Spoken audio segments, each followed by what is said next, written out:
Good morning, good morning. Welcome to my channel. The underrated doctor, yours truly. The underrated one. Number one grinder.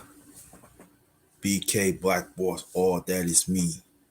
One of the best cat secrets on YouTube. This is another morning real talk, part 31.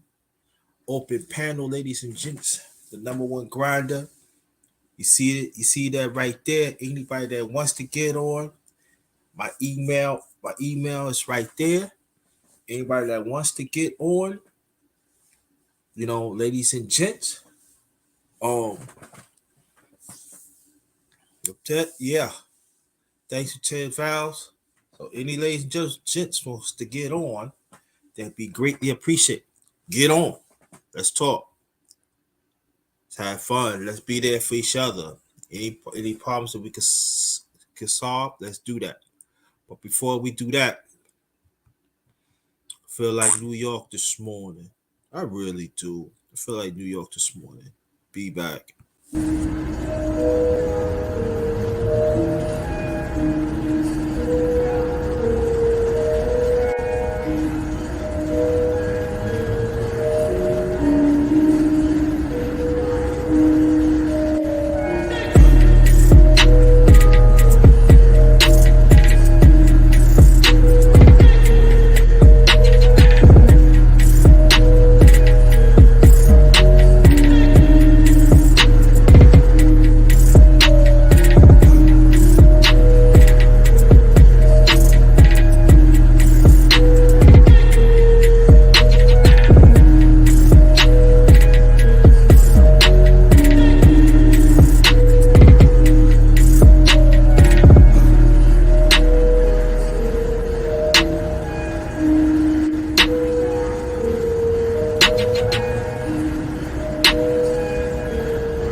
I'm back.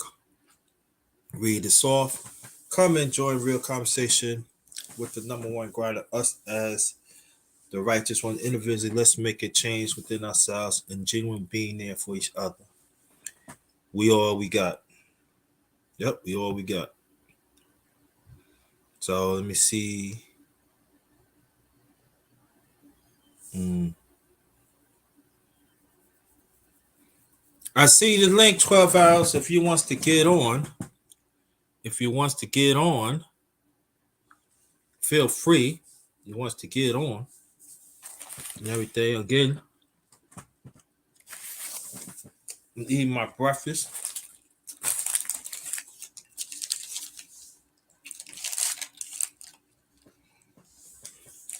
Yes. Eating my breakfast. Um, hope everybody doing all right.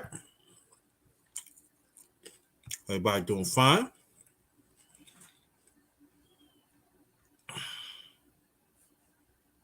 Hold on for 1 second.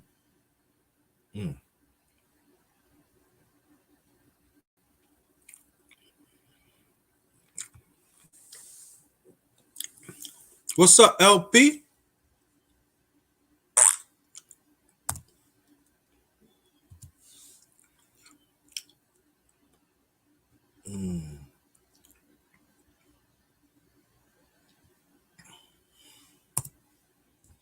LP in the building.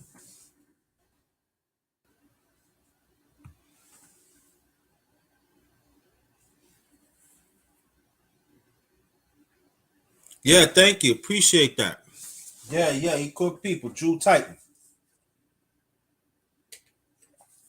That y'all will see a lot more. Y'all will see more in the near future. LP, I seen the link. Watch out for I seen you the link. And also 1210 Val, I seen you the link too. Come up. One. Mm.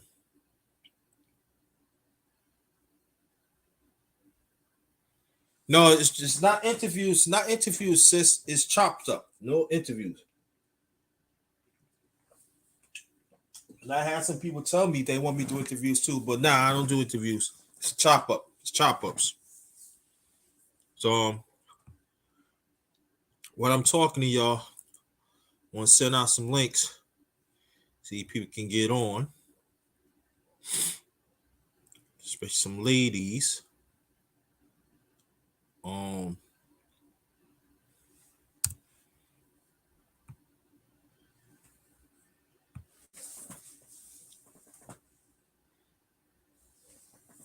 But thank you. I appreciate that. I'm gonna peek tell you 12 hours. I'm gonna keep on doing that too.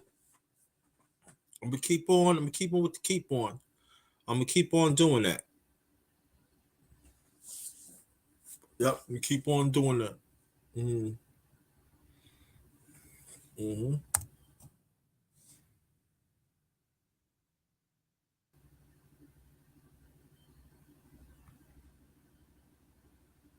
And keep on doing that. Mm-hmm.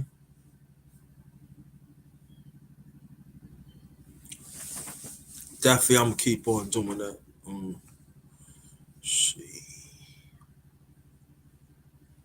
I hope everybody's doing okay.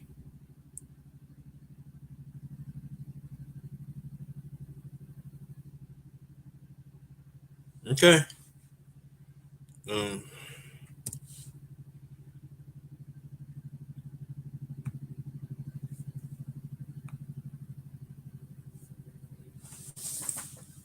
yeah, but oh,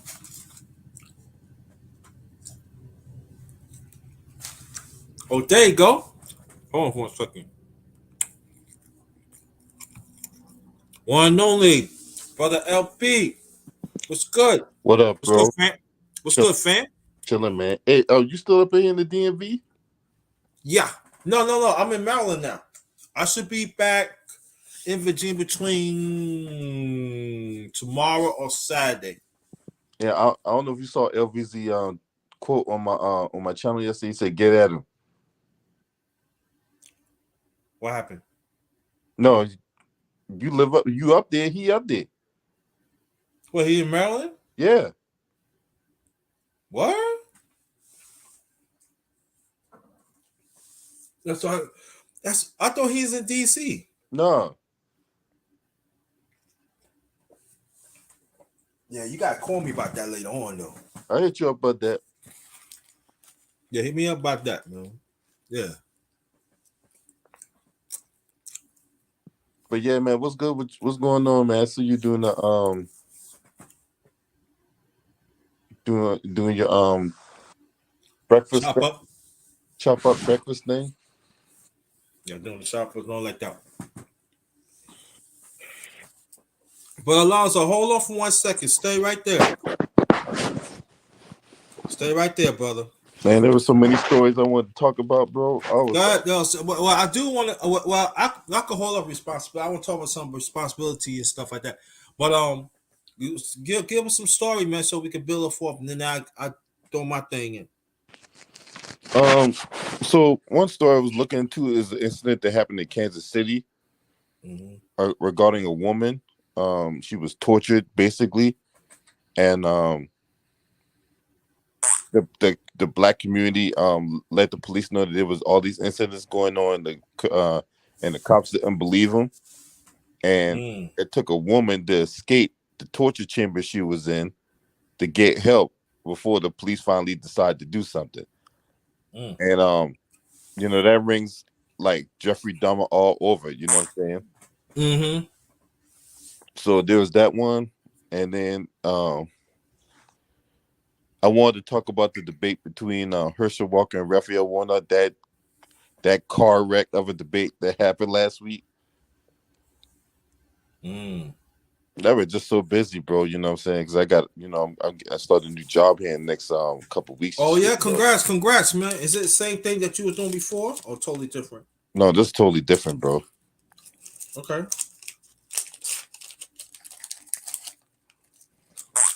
you can tell me that offline too. Yeah, yeah. I'm not gonna go into detail about it No, don't do that. Don't do on that. here. Yeah. Mm-hmm.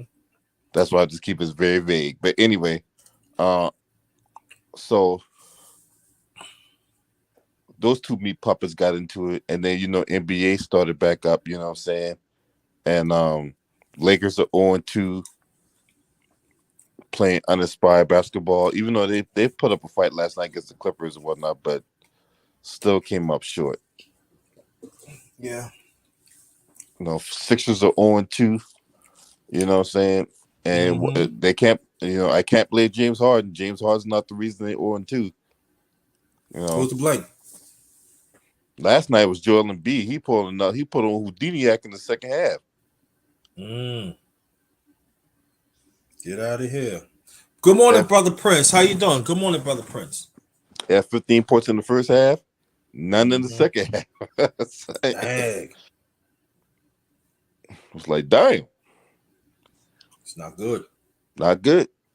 I mean, is there a reason to freak out right now? I mean, there's still 80 games left, so no need to like jump off the cliff right now. Mm-hmm. But Yeah. but teams that have teams that you're starting to see early on in the regular season that Mm-hmm. teams that took the preseason seriously, because and that's why, like, if you go back to what happened last year with Golden State won it all, right? Mm-hmm. What were they doing?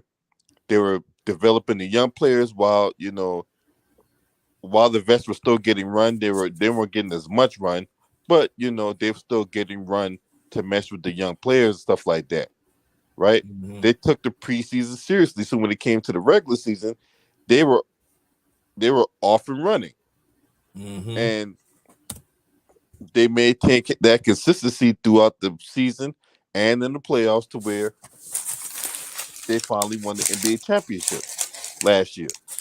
Mm-hmm. So the teams that take the preseason seriously, they're going to, I say they're going to do well. Now, Mm-hmm. the teams that the starters ain't playing no minutes. They cooking the joker on the sidelines and stuff like that, Mm-hmm.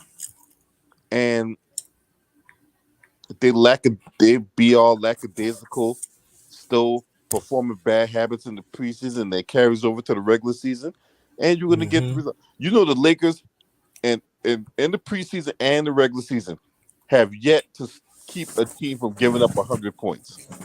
Wow. They have yet to stop a team from scoring 100 points. Now, if you go to all the preseason games and the regular season games, because that's 8 games right now, right? 4 of those 8 games, they themselves have failed to score 100 points. And one of them came last night when they only scored 97 against the Clippers.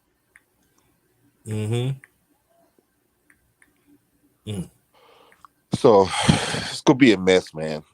And Darvingham got a whole lot of Darvingham he's gonna have a hell of a time coaching that group, boy. Yeah, I don't know why he took. I tell you the truth, I don't know why he took the job. Brother Prince in the building. Salute to you, family. Yeah, salute to your number one grinder. Salute to the Sports and Political Channel. What's going on? Good morning. What's up, man? Salute What's to you, up, bro. man? What's going on? Yeah, man. The Los Angeles Lakers got a cancer in the locker room. They need to get rid of it. Jenny don't want to give up. Jenny don't want to give up the picks. Jenny is already complaining about Anthony Davis. I'm not sure. Basically. Oh yeah, I want y'all to go on that, please. Oh man, it's time to make a trade. Time to get rid of him. I mean, if you feel like that, ship him out. You know, Good morning, brother Alonzo get the Hall. money down. Good morning. Alonzo Hall, man. What's going on, big dog? Hey, man. We need a big man in the Lakers. The Lakers, they trying to build around AD because they're used to a traditional big man. All the Lakers' great teams always had a big man. A dominant big man at that. Yeah, dominant big man, but there ain't no dominant big man in the league right now. Where you at? Giannis? I mean, you got we could get what's old boy from the Nuggets? Jokic. Nah, he's locked up. They locked him up. He's not trading him out of there. No, they're not. Yeah, he's they're not locked letting him up. go, yo. Yeah, that'd be a nice player though. We had him in LA. That would be nice. Yeah, he needs to play the 4. He don't need to play the 5. Well, he likes to play the 4. No, it's just time to get AD out of here. I'm done with him. Yeah, he won his chip, but I don't think he's up to the hype. Well, see, this is the thing. When they made that trade for him, right? When they made that trade for him in 2019 and they hemorrhaged all those picks, Lonzo, Josh Hart, Brandon Ingram, I think there was like one more other future picks and shit, right? The whole perception is AD was in a bad situation in New Orleans and that he needed a fresh start and that he could use his talents in LA to carry the team forward after LeBron leaves. That was the whole idea, right? Right. But if the Lakers really did their homework on AD and they saw his track record while in New Orleans, because he was the face of the franchise, he was the number 1 pick coming out of Kentucky, right? Most of those years they had losing records. The only year they did something when he was there was when they had Rondo, DeMarcus Cousins, and they beat they swept the Pelicans in the first round before eventually falling to the Warriors in the second round. But outside of that, maybe one other playoff appearance, but they lost to Golden State in the first round. They ain't done nothing. No, they ain't doing anything because DeMarcus Cousins tore his Achilles. Again? No, remember? No, not again. When he tore it. Oh, talking about okay. Got you. Yeah. He said again. No, he tore Boogie Cousins on the Warriors. He's on Denver. My bad, Denver. Yeah, he tore it in. Yeah, he tore it the year they went to the second round. He tore it like right after the All-Star break that year. Yeah, and then they had playoff Rondo. I think they swept Portland. That's who they beat. They beat Portland because playoff Rondo shut down Lillard and McCollum. I think the Lakers shouldn't have got rid of JaVale McGee. Where he at now? I don't know, but I think he's on Phoenix. Yeah, I heard about that. Somebody was pumping him up over there. I was like, y'all need to stop that. He's a good player, but y'all gotta stop that, man. Phoenix done. They're finished. But the people over there, man, in New Orleans, I saw the Pelicans on that opening night. Somebody over there on Discord talking crazy about Mr. Williamson Zion. I said, man, oh, this game is trash. I said, man, you don't know nothing about no basketball. You don't know nothing about it. Stick to the Eagles.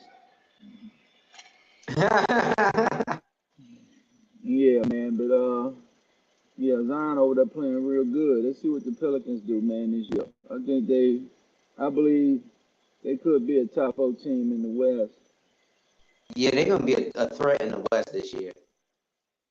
Yeah, they're gonna be a threat, you know. Well, they'll at least get to the playoffs. I don't know how deep they'll go, but they'll get in the play. They ain't even gonna have to worry about the play-in game. No, they're gonna be a top 4 seed. I'd say Yeah, they're top gonna. 6. I don't know about top 4, cause Well, you got the Timberwolves now with Gobert and Karl Anthony Towns. no, I'm not buying that. I'm not buying that over there. I'm not You don't buying think so? anything. I don't buy nothing out of Minnesota, man. You know, ain't nothing over there. I Yeah, can't mind. Rudy But Gobert. They traded their whole team for Rudy Gobert, man. well, I know why they did it. It was that Well, I know it's Danny Ainge. That that I mean that motherfucker is a shyster boy. I tell you, man, he be pulling off these crazy trades, bro. But when it comes to the Timberwolves, the team on paper looks like it'll go to the playoffs, but don't expect nothing out of them come playoff time. Okay. What about Cleveland? With Donovan Mitchell and Kevin Love, y'all think they're gonna do? I think Mitchell and Love is a good combination because Donovan Mitchell at the point that boy is dangerous, and then you got Kevin Love and what's the other dude, Sexton? They gonna be a problem in the East. No, Colin Sexton was traded to the Utah Jazz, and so they still have Darius Garland. But yeah, so Donovan Mitchell was acquired for Colin Sexton, Laurie Markkinen, and like a couple other players or whatever. But what you saying is true. They are going to be a threat in the East if they're healthy. Yeah. I don't know how they'll probably be in the play-in series, but they'll get there and they can be Play in? dangerous. You say play in? Yeah. Nah, they'll make the top 6. Yeah, I mean, yeah, but just about top 6, probably possible 7. But I'm gonna say about the Knicks, and I'm just gonna say this one thing. We're gonna keep it going. Look, this is why I'm feel. I like the young players that we got, but you know, brother LB and brother Prince, they know because I keep on saying it. Get rid of the goddamn coach and get rid of Julius Randle and give me some play in this row. That's all I'm saying. Let's roll. I like Julius Randle. Randle is a dog, man. He's a New York guy through and He through. He's tough. doesn't close. He don't show up in cool stuff. No, yeah, I understand, but he Julius don't show Randle up. is a dog that don't like getting whipped. Right. Mm-hmm. You say he's a dog that don't like getting whipped? Now he don't like to get away. See, he can't take the New York media. He's a puppy. No, he's a puppy. He a big puppy. Always complain. And I'm just saying that the coach is catering him too much. He don't like when he get when that coach says he get on everybody. He don't get on Randall like that. You know there's a reason why Utah Jazz didn't want Julius Randle when they were trying to get Donovan Mitchell, because the Knicks tried to throw him in the trade for Donovan Mitchell, and Utah's like, we'll take everybody else, but we don't want Julius Randle. And you know what? And that's not the only team said that too. There was more teams saying that too. yeah, man, Julius Randle is carnival trash, man. I can't co-sign it. I knew what he was doing. He was doing that Mo Vaughn lick. when he played Yeah. good 2 years ago to get his money. I said they better.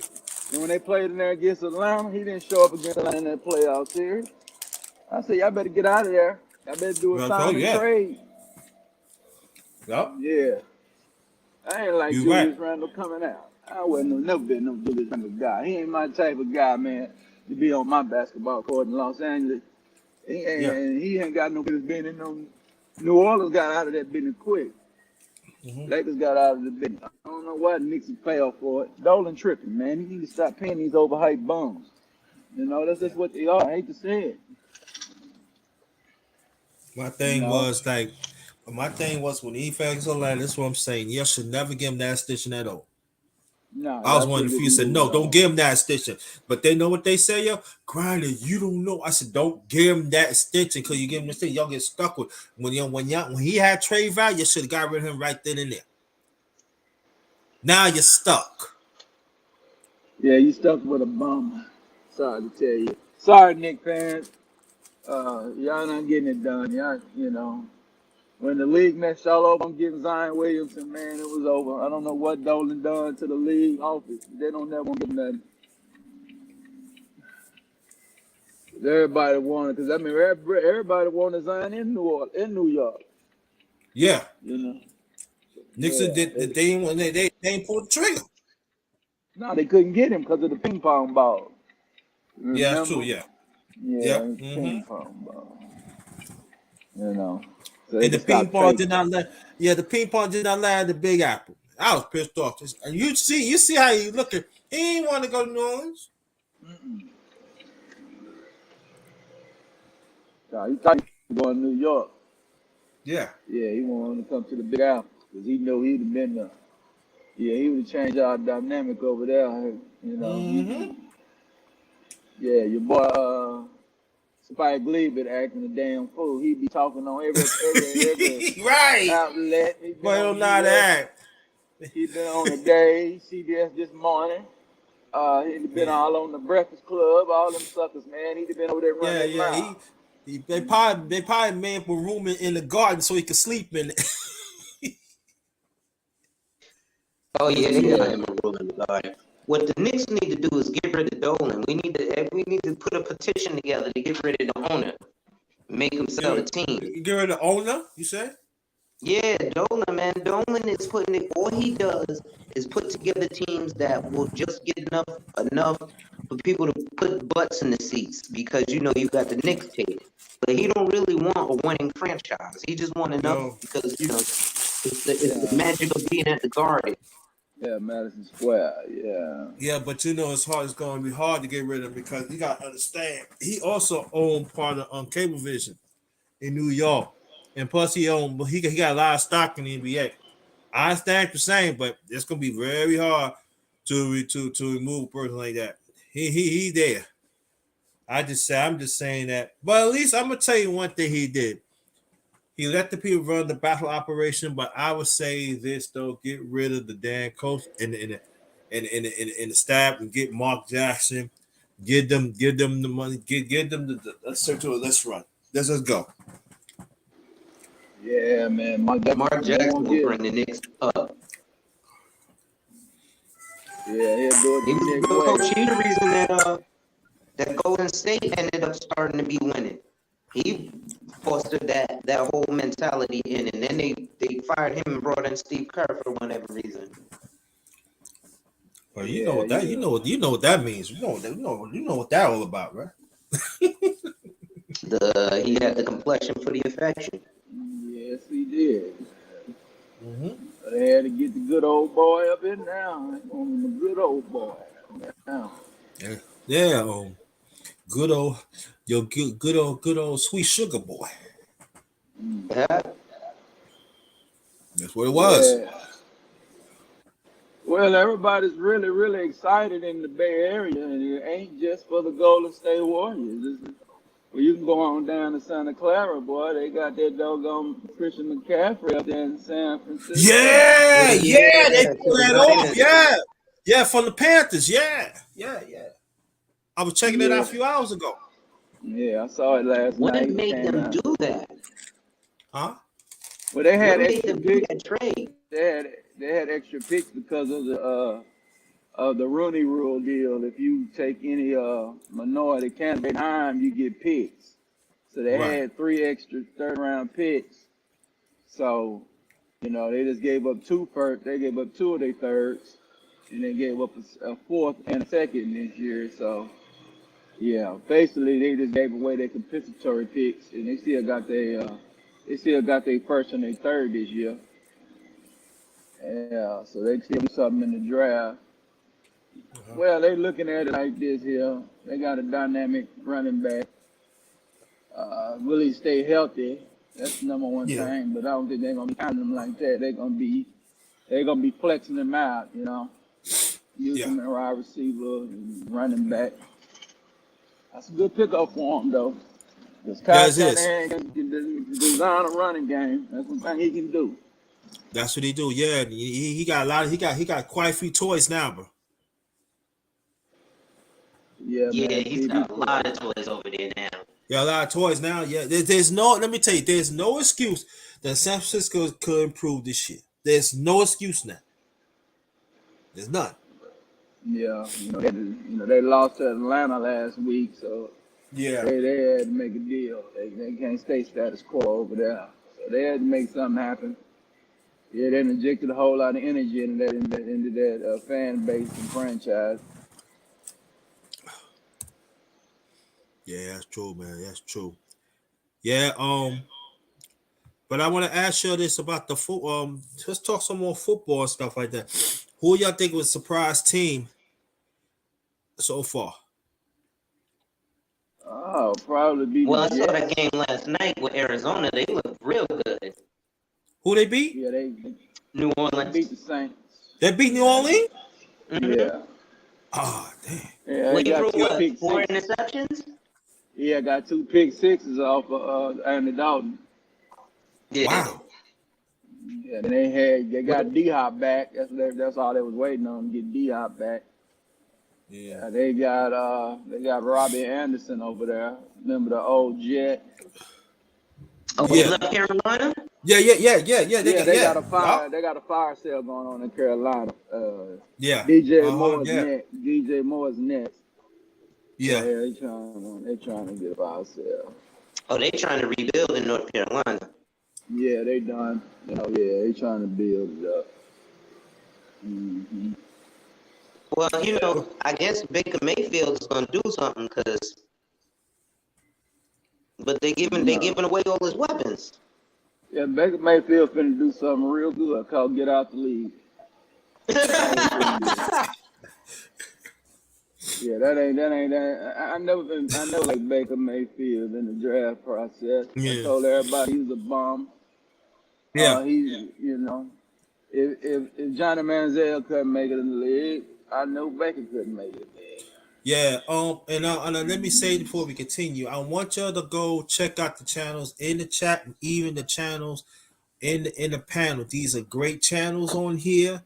And also our brother Prince, he be breaking things down. The analyst, he been in this game for a long time. Let me tell you something.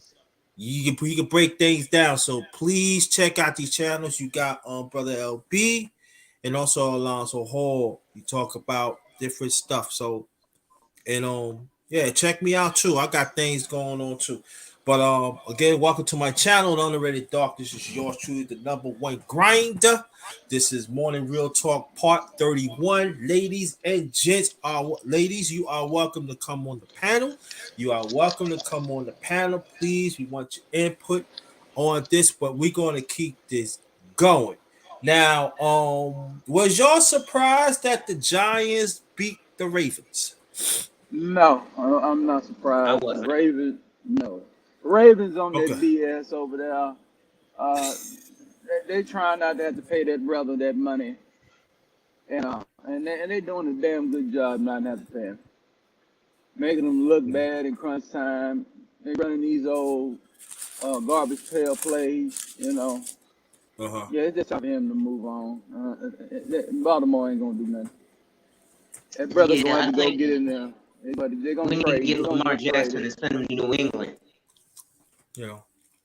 But I didn't understand How you could? I'm talking about the Ravens. How you could let a defensive coordinator, with the 10 years he been there, the Ravens defense always been top 5 or top 10. You just let him go like just like that, and you could see the game. I see the game in the replay. The Giants, that defense was playing hard. They're playing hard. I'm telling Yeah, you. that one, that Wink Martindale, that's what you talking about. Yeah. Yeah, they got rid of him. I don't know what Harbaugh doing. Mm-hmm. It might be time for Harbaugh to go. I Yeah. think it's I agree on that, bro. time. Yeah. You Yeah, know, I this was a think classic case of what's one man's trash is another man's treasure. absolutely. That's true. And because I'm gonna tell you this though, and tell me if I'm right or wrong. When the Giants start this year, that defensive coordinator, he wants that game. But I'm gonna tell you one that players, the defense, they circle that game. They say we don't get it for you, coach. We don't get it for him because you see after the game, it's like he was like so happy. You know, he want the glory to go to the play, but you know deep down inside, I got you, motherfucker. This will let me go. Yeah, you know he got the game ball. You know he got the game ball, man. Mm-hmm. End of the game. You know. Mm-hmm. Yeah, he gave him the game ball. Yeah, the Giants is playing good. You know. But the star put an L on it. We'll put another on it. But them people over there, you know, they doing good. I can't say nothing about them. I'm not in the root for them to lose. Business not my business. Mm-hmm. You know, the Green Bay Packers. I don't know what's going on with them. You know, I talked to some Packer fans. They asked them about the coach. They said they ain't gonna fire him. I said, shit. Yeah. No, they gonna fire that guy. Shit, that guy got to go. Yeah. You know. Yeah, they are. They're not playing with no energy. There's complaining going on in the locker room. Aaron Rodgers, you got to have some people around Aaron Rodgers. Aaron Rodgers ain't no motivational speaker, you know. He can't motivate. He can't motivate an ant. Now he can get the ball there, but he can't motivate nobody. And he don't and they don't need him to. They gotta get a real hammerhead coach in now. And no way don't. How many times they gonna struggle on the goal line? And, you first and goal at the 3 and can't get in. I've been seeing this for the last ever since LaFleur been there. They can't get in. Well, And you that's got where running back.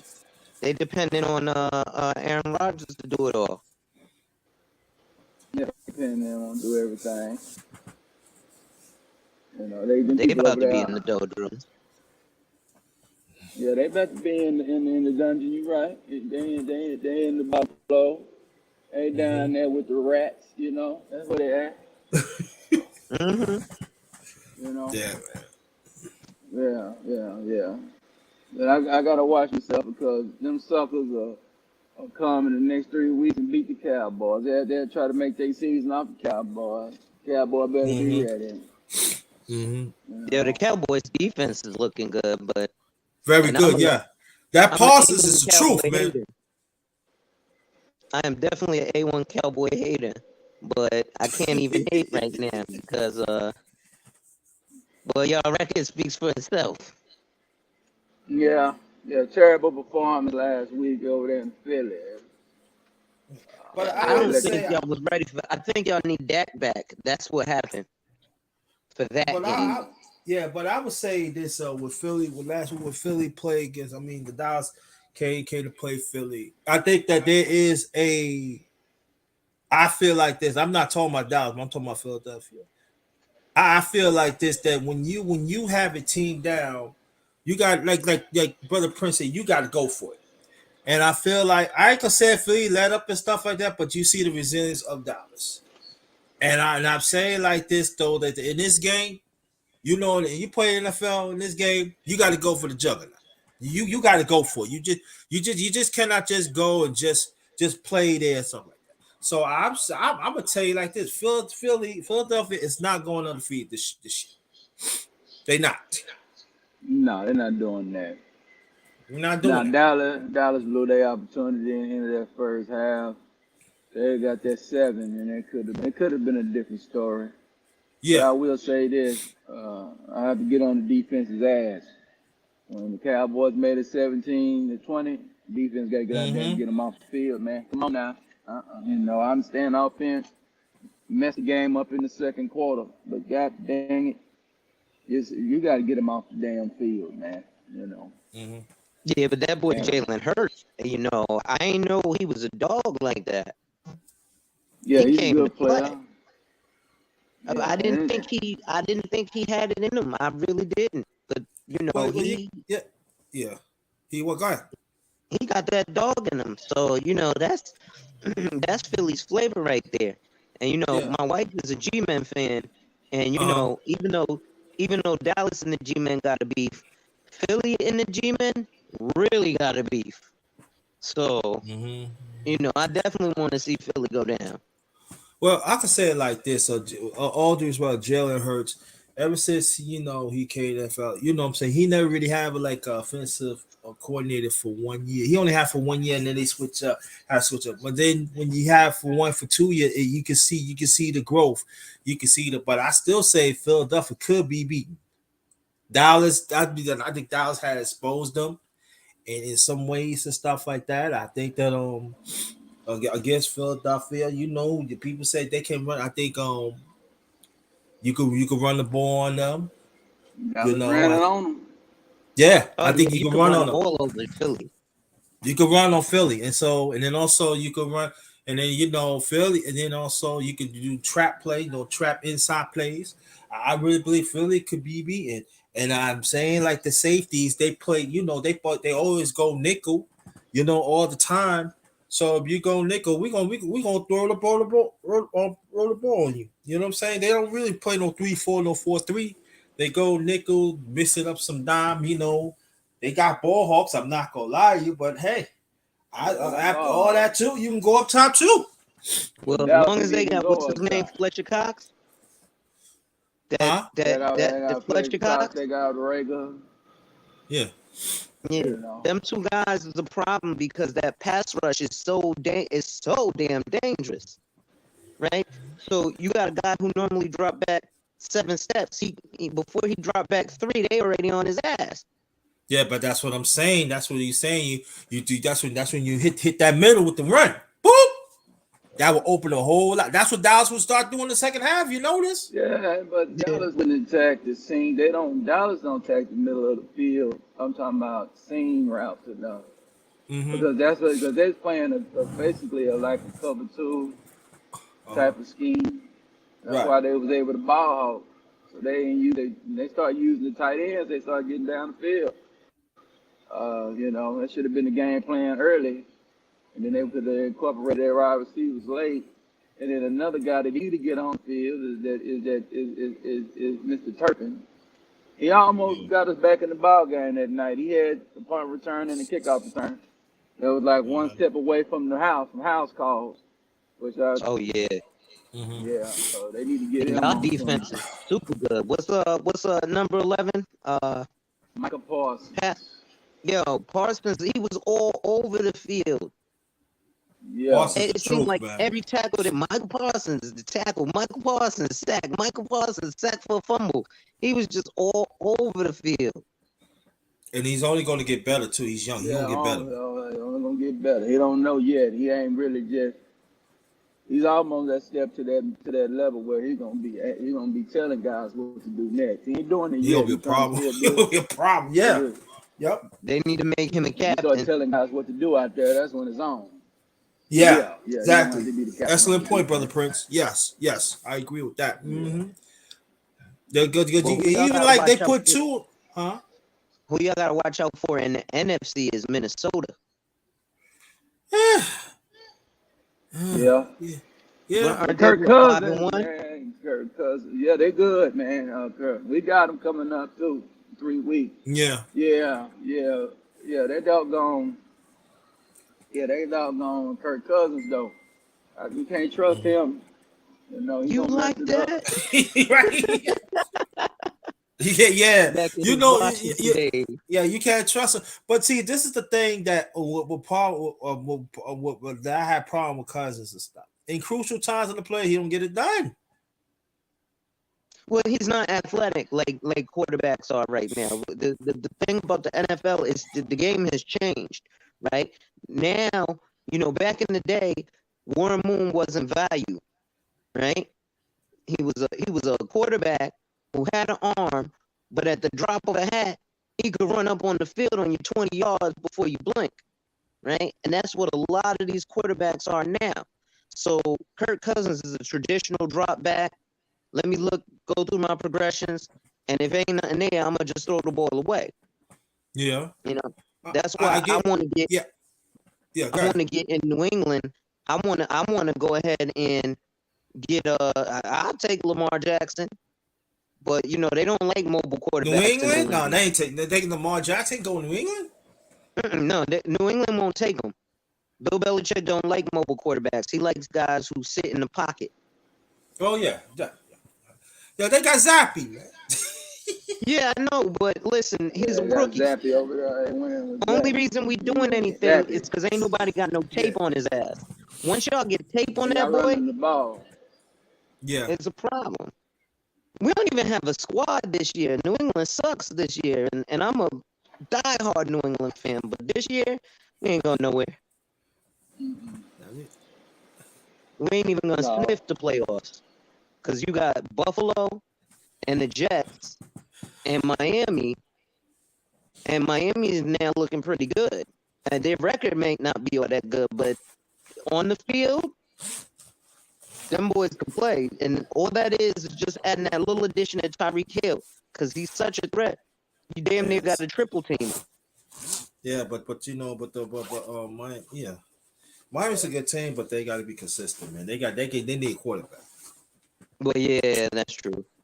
Now there's 2 wins too. You got too much speed. You got to push that ball down the field. Yeah, that's what they do. Tyreek Hill is a touchdown machine. That's what I understand. Why Tyreek Hill? You left Kansas City, and then you go to Miami. Think that I'm like, why? It was all money. It was money. It was money. Right. Yeah, exactly. It was money. Right. Mm-hmm. They weren't paying. They won themselves a Super Bowl. Right. Went to another one, into an NFC championship. So, they've been there. They don't make 4 consecutive AFC championship appearances. Same thing that Andy Reid did in Philly. But man. But he got a ring this time because he had a better quarterback than McNabb. But them people got to get together over there in Miami. If T.O. didn't get injured in that Super Bowl, New England would only have 6 rings. Yeah, he hadn't got injured before the Super Bowl because he played in the Super Bowl. Yeah, that's right. He had to sign that waiver. Yeah, but New England would have only had 6 rings because we wouldn't beat Philly. I'll be honest. We got lucky on a lot of our wins. Yeah, that's right. McNabb wasn't throwing to him. No, not enough. Not enough, yep. He didn't. Yeah. No, he didn't throw it. Yeah, I remember when the game ended, Trey said in the booth at Buck, he said T.O. should have had 21 catches in this game. I don't understand it. Yeah. Can't be getting personal. This is business. You go win. Yeah. And that was it at T.O. After that. They got him next year. They suspended him. Yeah.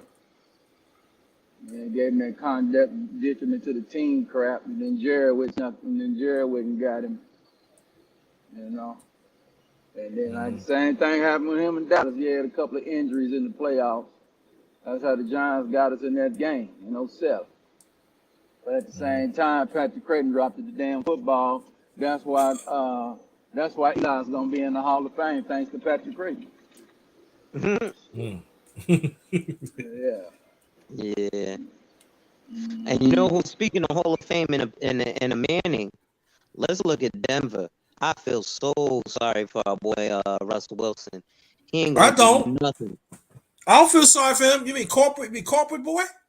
I don't feel sorry for him. Man, he went over there because he thought they was gonna put some pieces around him, and then because the man's running for his life every play. He might as well have just stayed in Seattle. They ain't got him no offensive line. He ain't got no protection. They snap the ball, defense on his ass. Yeah, listen, He look up, he's like, oh, geez, I can't even go through my progression. I understand what you're saying, but this is what I'm saying like this. Russell was never really a person, was with the team. You know, he was on to himself and did whatever he wants to do. And you know what? And I'm saying that Denver, I said like this. Then people actually say, well, he should get them. No, I said stay away from him.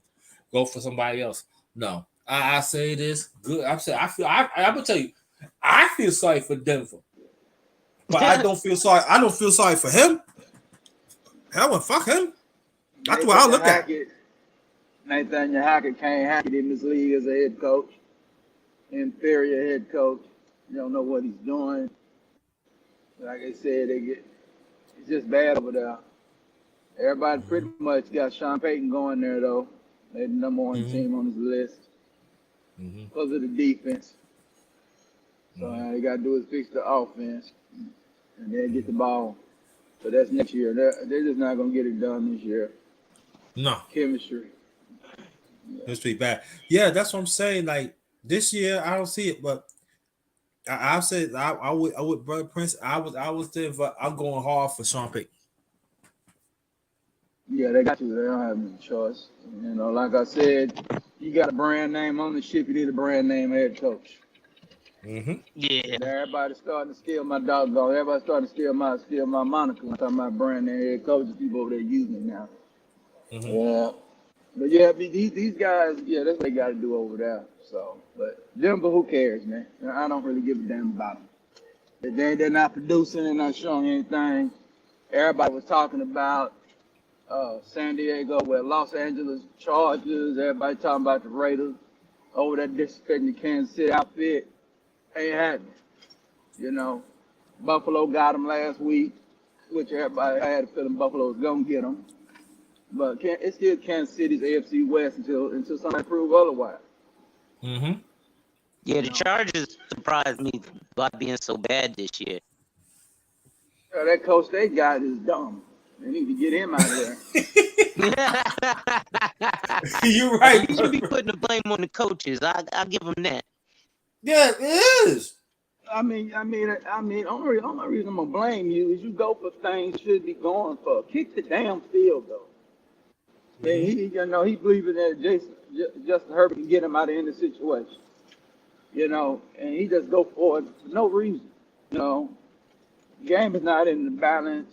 You got a good defense, and you just want to just do dumb things. You know, you got Darwin James, you got the good defense over there. You got Asante Samuel Jr. over there. Khalil Mack. You know, yeah, you got some players, man, and you BS. And he a defensive-minded head coach on top of that, so I don't know why he's going for all this stuff. I forgot his name, but he's one of them. He's one of them McVay boys. Yeah, one of them McVay. Yes. Well, that's why, because McVay is kind of an aggressive offense kind of guy. Yeah, he is. Yeah. Everybody. Speaking of aggressive offense, what the hell happened to Cincinnati? Cincinnati, all right. They just Cincinnati coming back? Yeah. Yeah, they back. Yeah, but Joe Burrow getting smacked left and right. They ain't gonna make no noise in the playoffs if he keep getting hit like that. But my boy Jamar Chase, anymore. Yeah. Well, but see what Burrows is doing now.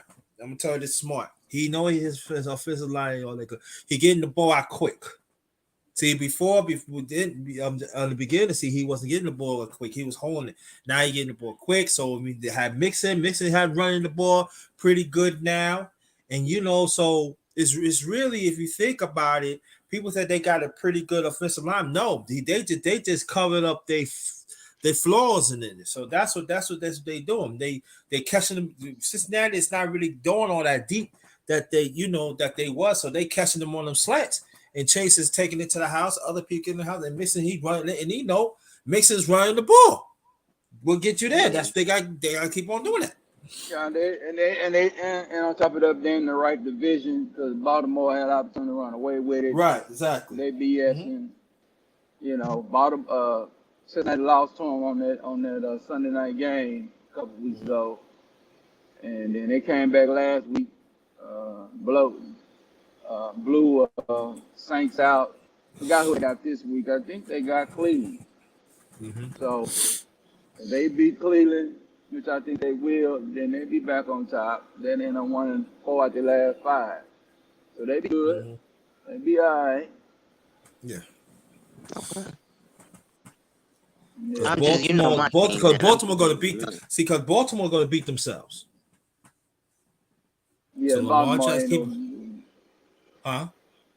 Yeah, Baltimore is a train wreck ready to happen. Yeah. Pittsburgh is a train wreck.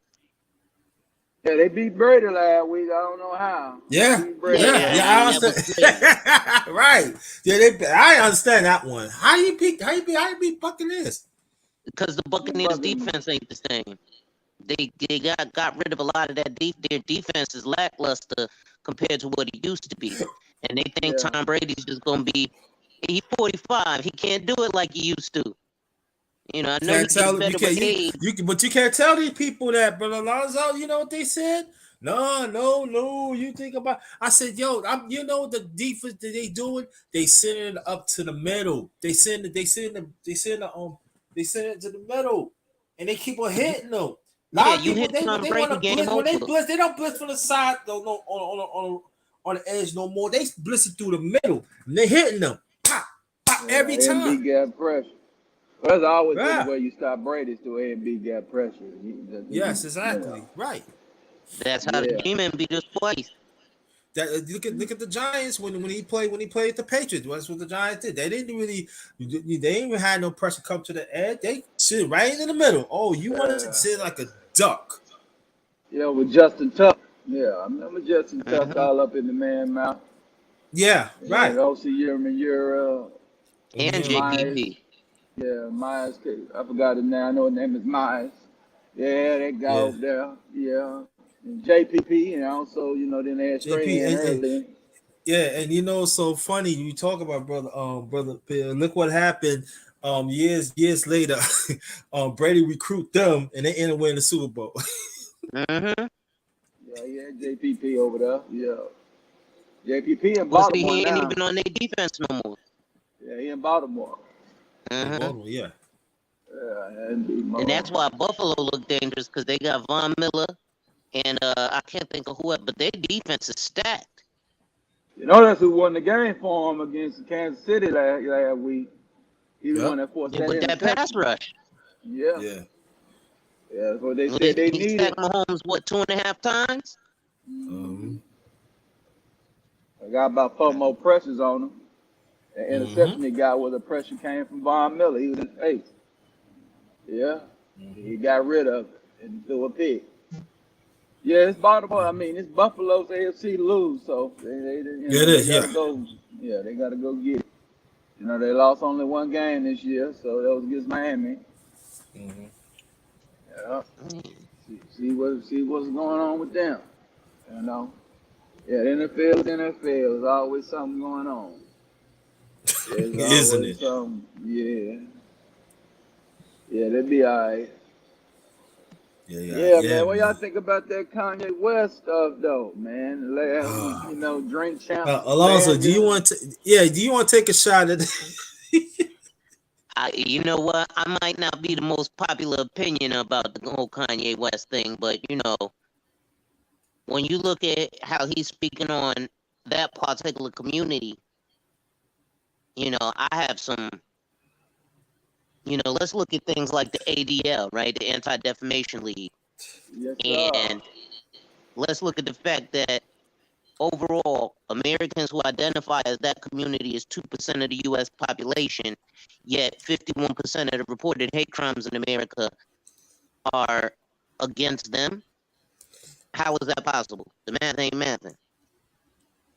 No, it ain't mapping. But like I said on my show about it, the problem with the black community is like perfect example. When Kanye was on the Drink Champs, and he was talking about the village people. That's what I call them now. I found a code word. Okay.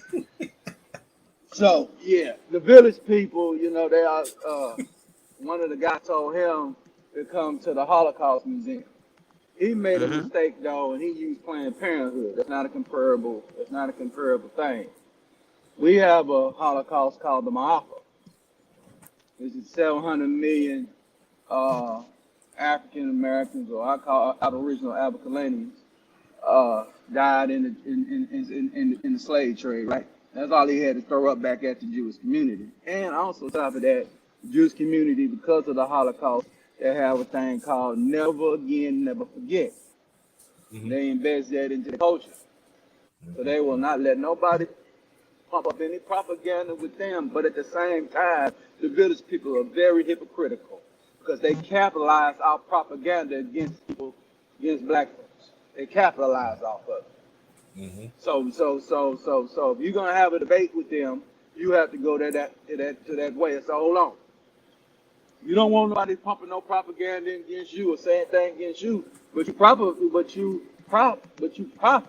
or you profit off of the black destruction. So no. So we can talk about that community, man. You know what I'm saying? We don't have a NAACP supposed to be in our ADL, but they dropped the ball. You know, these other suckers and no good mother huckers ain't about it. So they going over there trying to help other races instead of helping the race that needed the most. And you know, we already know NAACP is a village people founded organization that was handed to people of black, people of African descent. So come on, man. They playing games. Kanye is called anti-game. The White Lives Matter T-shirts. I don't get that. I don't know why he did that. That was dumb to me. The other stuff he's talking about, he didn't apologize neither. He did not apologize to us. So he's standing on his ground. When he went on Piers Morgan's show, I caught that. He said he apologized for the confusion. He didn't apologize for what he said. And so I don't like Nori going on TV apologizing on other platforms. If you want to do that, edit your drink champs and put an apology on your platform first. That shows strength to me. Going over there to Rosenberg and going over there to Breakfast Club, that's weak to me. I got my own platform. I'm going to come on the game show and apologize. If I'm going to apologize, I'm coming on my platform and I'm going to tell you what it was. It's mine. I'm going to tell mine first. I'm going to profit off of mine. I'm not going on your shit that you get some money off my so-called F up, which you didn't F up, you know. You know, I mean, you tried to warn Kanye, but it ain't warning no Kanye. And on top of that, Kanye has got the money now. Kanye's got bread now. They can't take that money from him. He claimed he worth $11 billion. $11 billion. Yeah, but you already know, Alonzo, it's October right now, so he probably got that $11 billion. You just know they're not gonna report it as $11 billion until next October. You know how they do it. Yeah, that's why everybody was like, "Oh, he's only worth $2 billion." He was like, "I'm out $9 billion from y'all fools. Fuck it." But so now here's my thing on the White Lives Matter shirt, though, right? I think that was ingenious for a multitude of reasons. One, now he's gonna make money off of things like white nationalists who, you know, like when I go into a room with the SS men, I always go to them, I say white powder, and you know, just to make fun of them. But also, you know, and a friend of mine made this observation too. He said that White Lives Matter shirt is no different than when we walk down the street wearing Gucci or a Nike T-shirt, or you know what I mean? It's the same thing. Right. Yeah. Yeah, well, most shirts I wear be regular T-shirts. I try to stay away from advertising these suckers. There's a couple of things I like, you know, but I don't be running around wearing a whole lot of message T-shirts, you know. Yeah, you're right. We wear White Lives Matter all the time, you know, especially you young cats going getting the yeah, you know, the Ferragamo, you know, yeah, we know. I'm a Ferragamo guy, so, but I like Ferragamo because they kind of disguise what they got going on at the same time. But you know, these guys got to be real. And I ain't anti the shirt, but I think we all know. I think he knows. He already know. So and then Yeah. what the last thing he do? I forgot the last thing he did. Oh, then he got that George Floyd situation, but that lawsuit Yeah, ain't gonna go because he was quoting a documentary. So you got to sue the documentary. You can't sue him. You know, you got to Right. sue who originally put that out there. So they don't have right. anything. And at the same time, I heard that he gave money to them people too. So they're gonna turn About around and $2 sue him. million. Yeah. So, you know, yeah. So I don't. I say this. What he said, I don't agree with. I think it was whatever that was. You know, you listen to something and they're like, no, that ain't right. I don't even listen to it. No, Kanye, you shouldn't even say that. But Kanye gonna say what Kanye say, man. Kanye's a man out here, man. He's standing on manhood, right, wrong, and different, man. You know, he gonna say what he gonna say. So, you know, I ain't against Kanye. You know, Kanye done made some mistakes out there, like we all made some mistakes out here. So we can't be throwing stones in the glass. We can't be throwing stones when we're in the glass house, people. We can't do that. And you got these hypocrites like Rosenberg and these no good sons of bitches. Yeah. I don't respect you. You out of here. Mm-mm. You sitting on a black plat. You sitting on a show making money out black destruction and talking that bullshit. Let's get into Right. it. You know what I'm saying? So I'm not with that. Now you sitting over there and you was playing R&B and you was playing classical and some hip hop and you okay, you might can talk, but you can't sit on a hip hop fest talking that shit. Hmm. You know, I'm not with y'all with that. Nah, Mm-mm. No. not at all. Mm-mm. Mm-mm. And the hip hop ain't doing anything. I mean, I'm not, you know, you know. It seems I like the agree one with Charleston hip hop White. now had no spine. They just let things happen. I'm saying they disrespecting you, and you just stand right there. No, I don't want to he. I want to punch in your mouth. There's a lot of bunch of Al Josephs. Mm. There's a bunch of suckers out here, man. You know what I'm saying? It's just the way it is. Black folks have got to wait. No. I'm not saying that word no more. I remember the first time people was talking about woke. I said, woke ain't nothing. Remember when you wake up, you don't know shit when you wake up. I wake up in the morning, you groggy. The sun is blinding your eye, man. If you got the sun in your eye, you ain't conscious, man. Now, when we talking about consciousness, that's five. That's all five senses know what's going on actually, and your sixth sense know everything going on, what's gonna be happening when you got consciousness. This woke shit, I'm not with. Never was with the woke community. I ain't woke. I'm conscious. Mm. Yes, that's a good observation. It's just this for me. It's like, see, for me, this is where I'm at. I don't mind a man stay on his manhood. I don't mind he stay on it. But for me, it's all about for right or wrong. And for me, it's like I see certain things. I be like, fuck it. I'm like, what do you think? You stay on your manhood, but that man, I mean, like when to me, when it's right, if you're alone, you're alone. Simple as that. That's where I'm at. I stay on. If I'm right, I'm down alone. It's cool. You know what I mean? That's where I'm at. That's where I'm at. My life. If right, I'm alone. Yeah, the people gonna come along when they know it's right. They gonna come along. But that's that for son, man. And then you let these other people making money, like your brothers are saying. Y'all actually right making money off y'all, and y'all don't get nothing out of it. Yeah, getting pimped on real good. That's what happened to him, Um, yeah, but people just gonna have to just, you know, do what Alonzo talk about doing, man. Invest in your health, invest in your insurance businesses. Do the Yes. right thing, man. Hedge your bets out here because them others are hedging bets, man. And build generational wealth, man. Because I Mm-hmm. say Kanye did do it the right way. He built his wealth first. Now he got money to burn Yeah, he and money do. to invest. He got money to invest. I heard he bought. He bought Parler, right? He bought that right wing app Parler. Heard Yeah. about that? Uh-huh. Yeah. So he got money to burn. He can buy big things. So yeah, that's a free speech platform. So you can go in there and say what you pretty much want to say over there. And people need to be supporting places. 'Cause like you say, Twitter still with the crap. Facebook is still with the crap. You can almost say everything. Almost say you want here. They trying to get over here and try to shut this down with the talk. They shadow ban your behind real quick. I know I'm shadow banned. So, Me but I too. don't even be saying. I know I don't be. I be saying some stuff, but I don't be saying nothing crazy. I know how to talk about that village people community very well, and won't get in trouble. I bring their history up, throw that mirror in their face. They can't say nothing to me. Mm,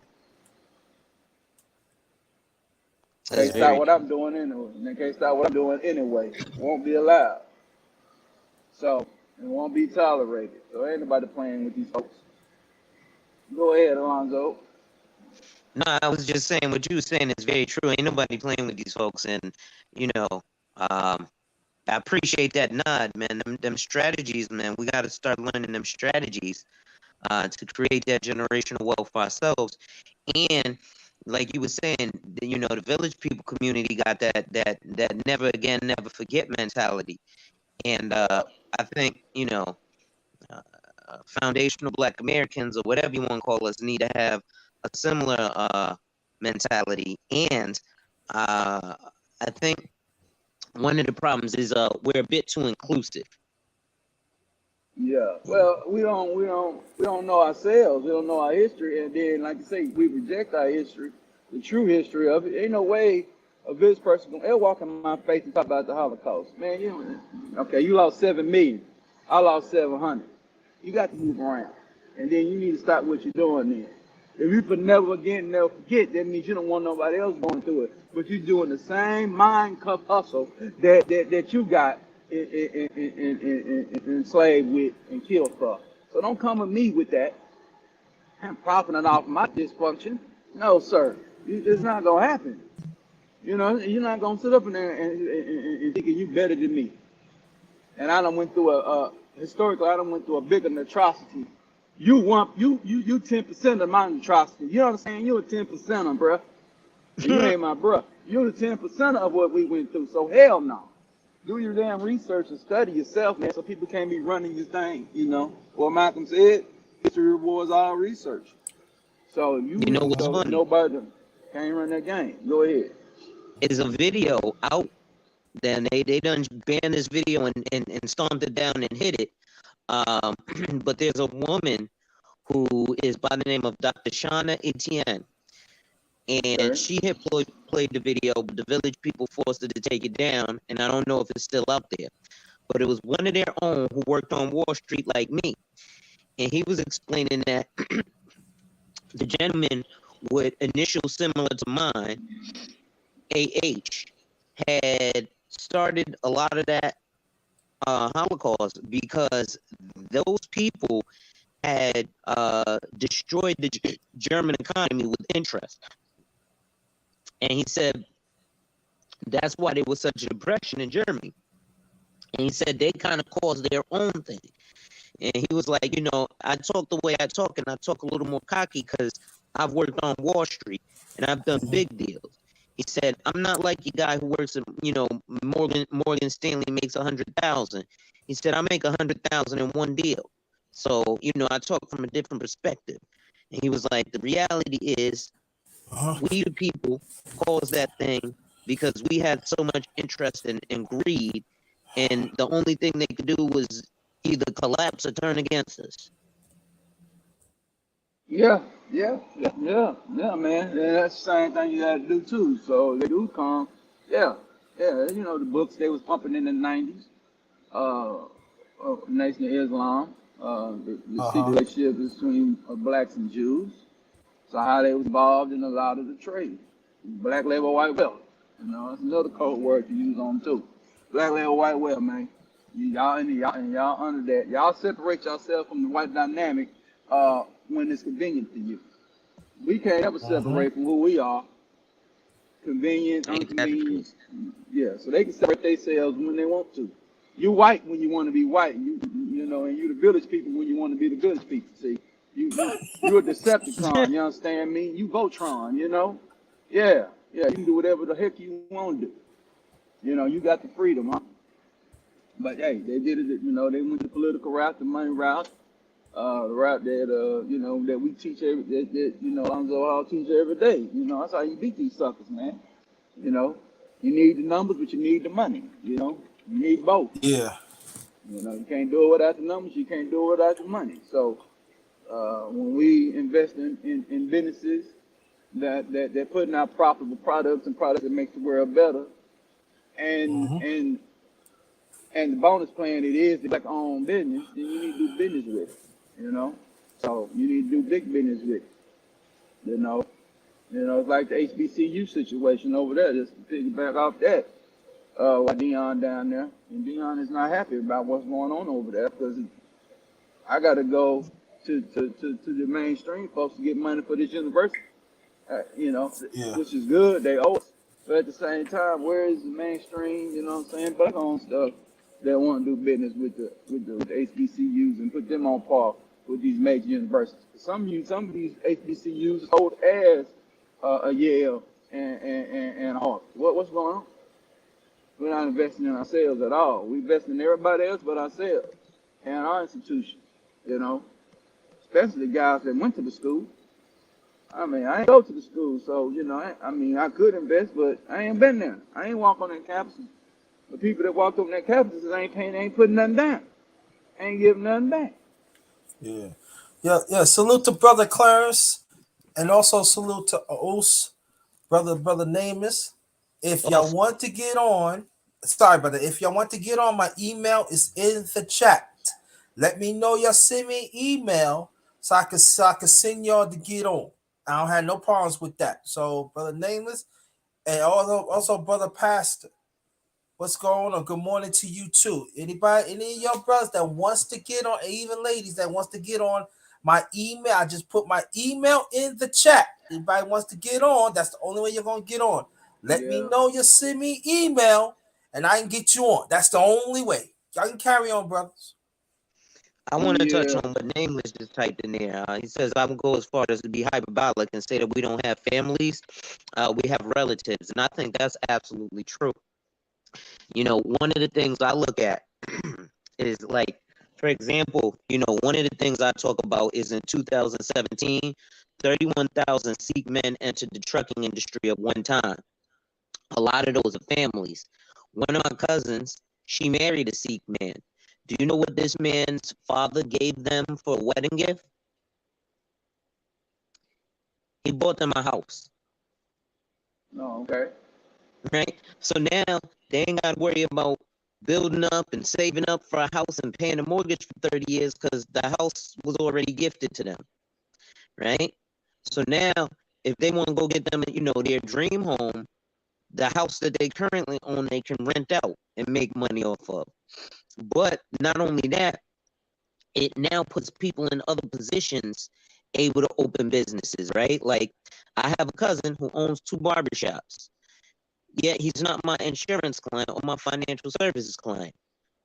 Now, if he was, I'm gonna only put him in the stuff that's best for him in his business.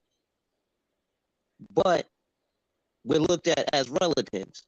When we was at Thanksgiving at my house in 2019, and I was trying to talk to the family simply about the foundation, which is life insurance, right? Before we get into the investments and stuff, you got to lay the foundation. Everybody, oh, I know everything I need to know about life insurance. Oh, did you know that it pays dividends? Did you know that it could pay for your kids' college? Did you know that that $20,000 you needed to bail out of jail could have been in your life insurance policy and you ain't have to go to the bail bondsman and put your house up for collateral? Did you know that, you know, you you could have used it as a tax write-off through your business? Or did you just think it was a death check? Because that's what the guy at State Farm told you, right? But Right. again, the guy at State Farm ain't even your relative. We got the same blood running through our veins. I'm absolutely gonna want you to have the absolute best possible. But again, we have relatives, not families, right? As families, I'm gonna make sure that anybody who had and I still do this, even though they don't do business with me. I still make sure somebody be like, where can I go get my hair cut? Where can I go get my hair braided in the Connecticut area? I will gladly always point them to my family's business or my relatives' business. Because for me, they're not relatives, they're family.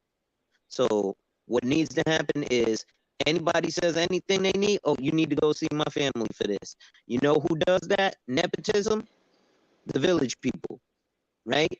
They be like, hey, I got a son who wants an accounting job, you know, and I'll tell you this. I know somebody who works for the federal government who one of the village people applied for the job at the federal government, had just got out of college and had no experience with taxation. But a friend of his or a family member of his owned his own CPA firm. So what he did was he wrote a reference and said, yeah, John been working for me since he went to high school and worked at my firm since high school and worked through high school and college. So that's how he has those years of experience. You should hire him.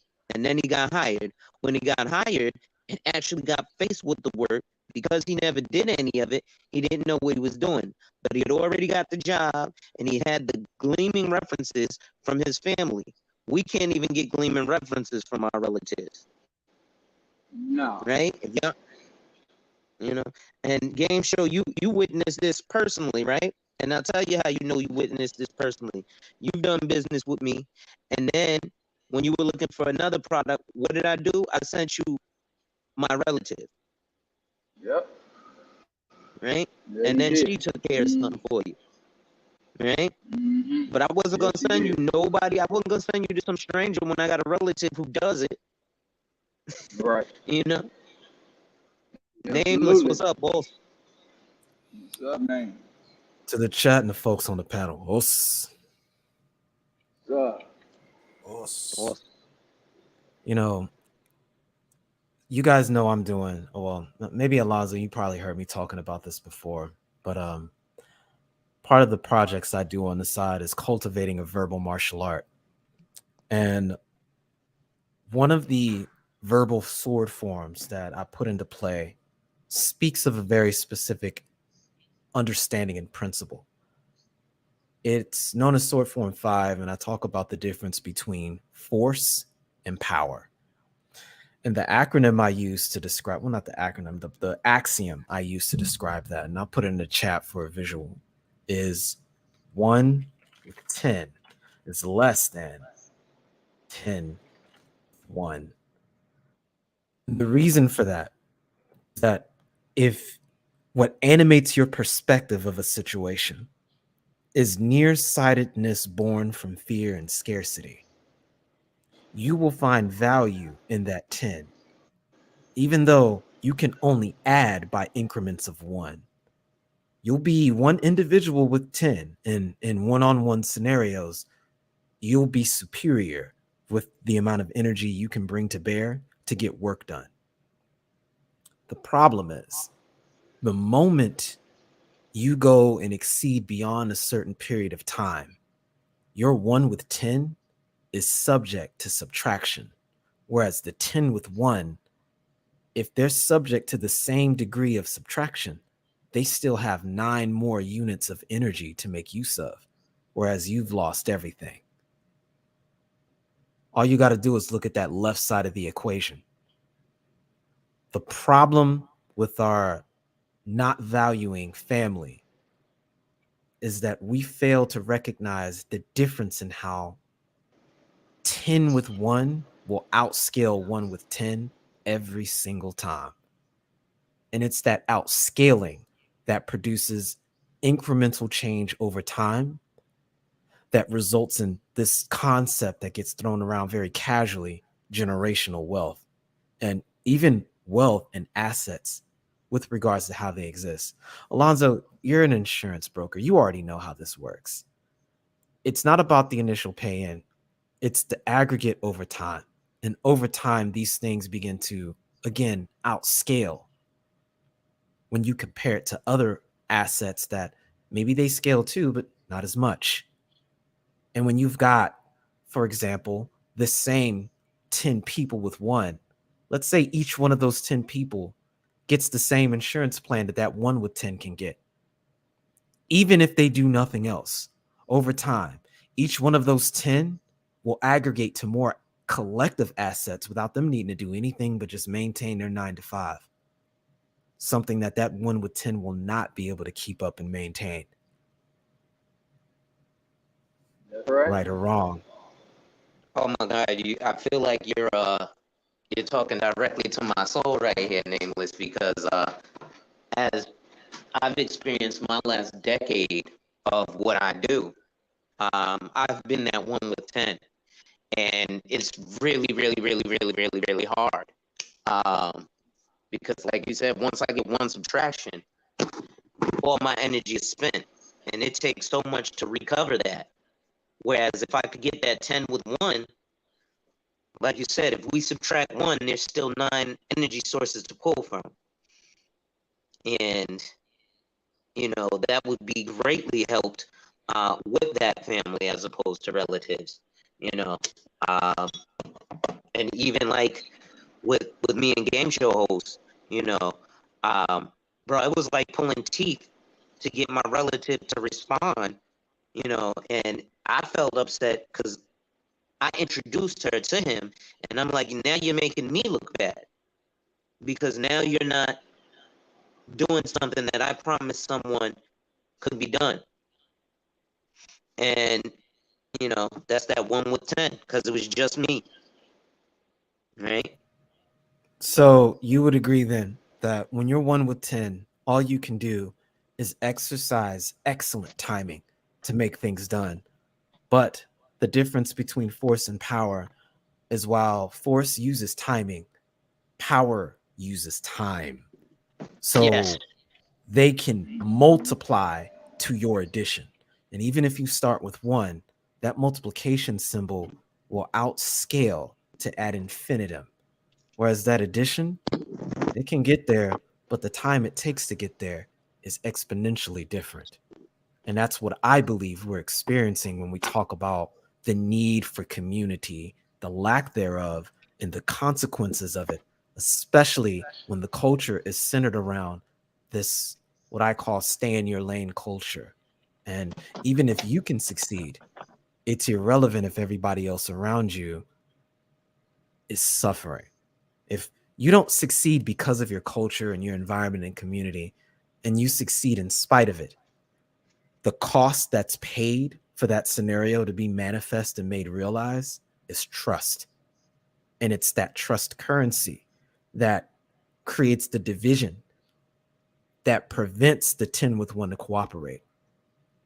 And I get frustrated when I see these conversations about trying to save the community and why men who choose to follow different paths, it's presumed they're doing so out of some lack of effort wanting to be put in.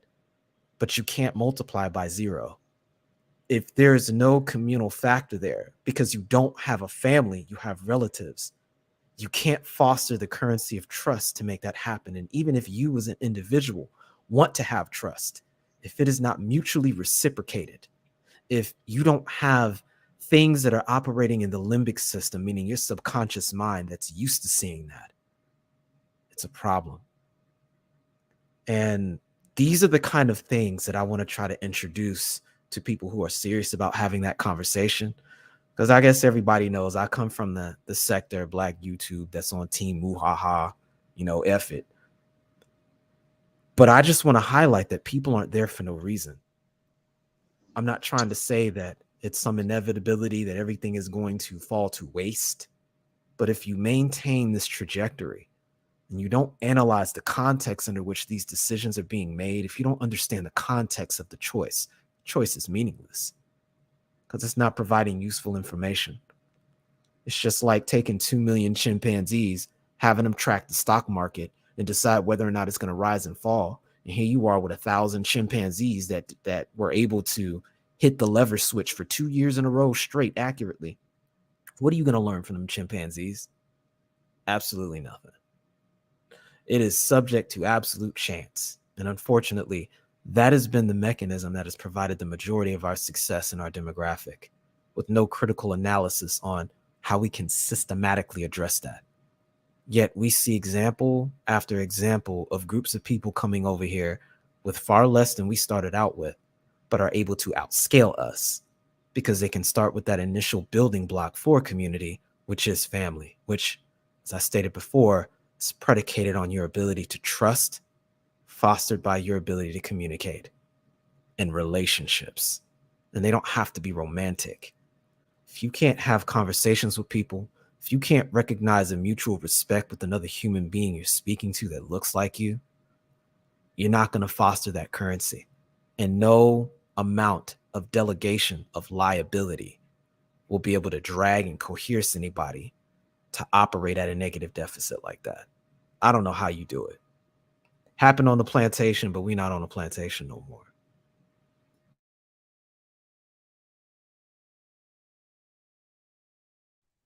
Absolutely correct. I have a question though. I wonder where that lack of trust came from for each other. Because one of the things, so I have a gentleman that I work with who is from the LDS community, Latter-day Saints, and he is part of the African American outreach of them. And he's also in financial services like me. And he said something very interesting to me one day. And before I found out that he was part of the LDS community recruitment for the African American community, I wondered how he figured this out. And one of the things he said, I bet it's probably hard for you to get traction in your community unless you're dressed to the nines. I said, yeah. And then he said, and let me guess, when you're dressed to the nines, your community, the people in your community, they then distrust you because they think, oh, you were born with a silver spoon. You don't know what it's like to be having a struggle like I did. But if I don't come to my community with a Beamer, Benz, or Bentley, oh, you're broke. You don't know what it's like to do what you're talking about. And so I'm hampered on one hand because I don't look like $1 billion. But if I look like $1 billion, then I don't know your struggle, apparently. So I'm just wondering where that comes from. And conversations like this are, I guess, how we overcome it. It's multifaceted. I think if we go back into Maslow's hierarchy of needs, the answer essentially resides there. As much as people don't like talking about slavery, I think we get the cultural inertia. And I'm going to use this word inertia to describe the presuppositions a group of people have about the world around them and how they relate to their environment.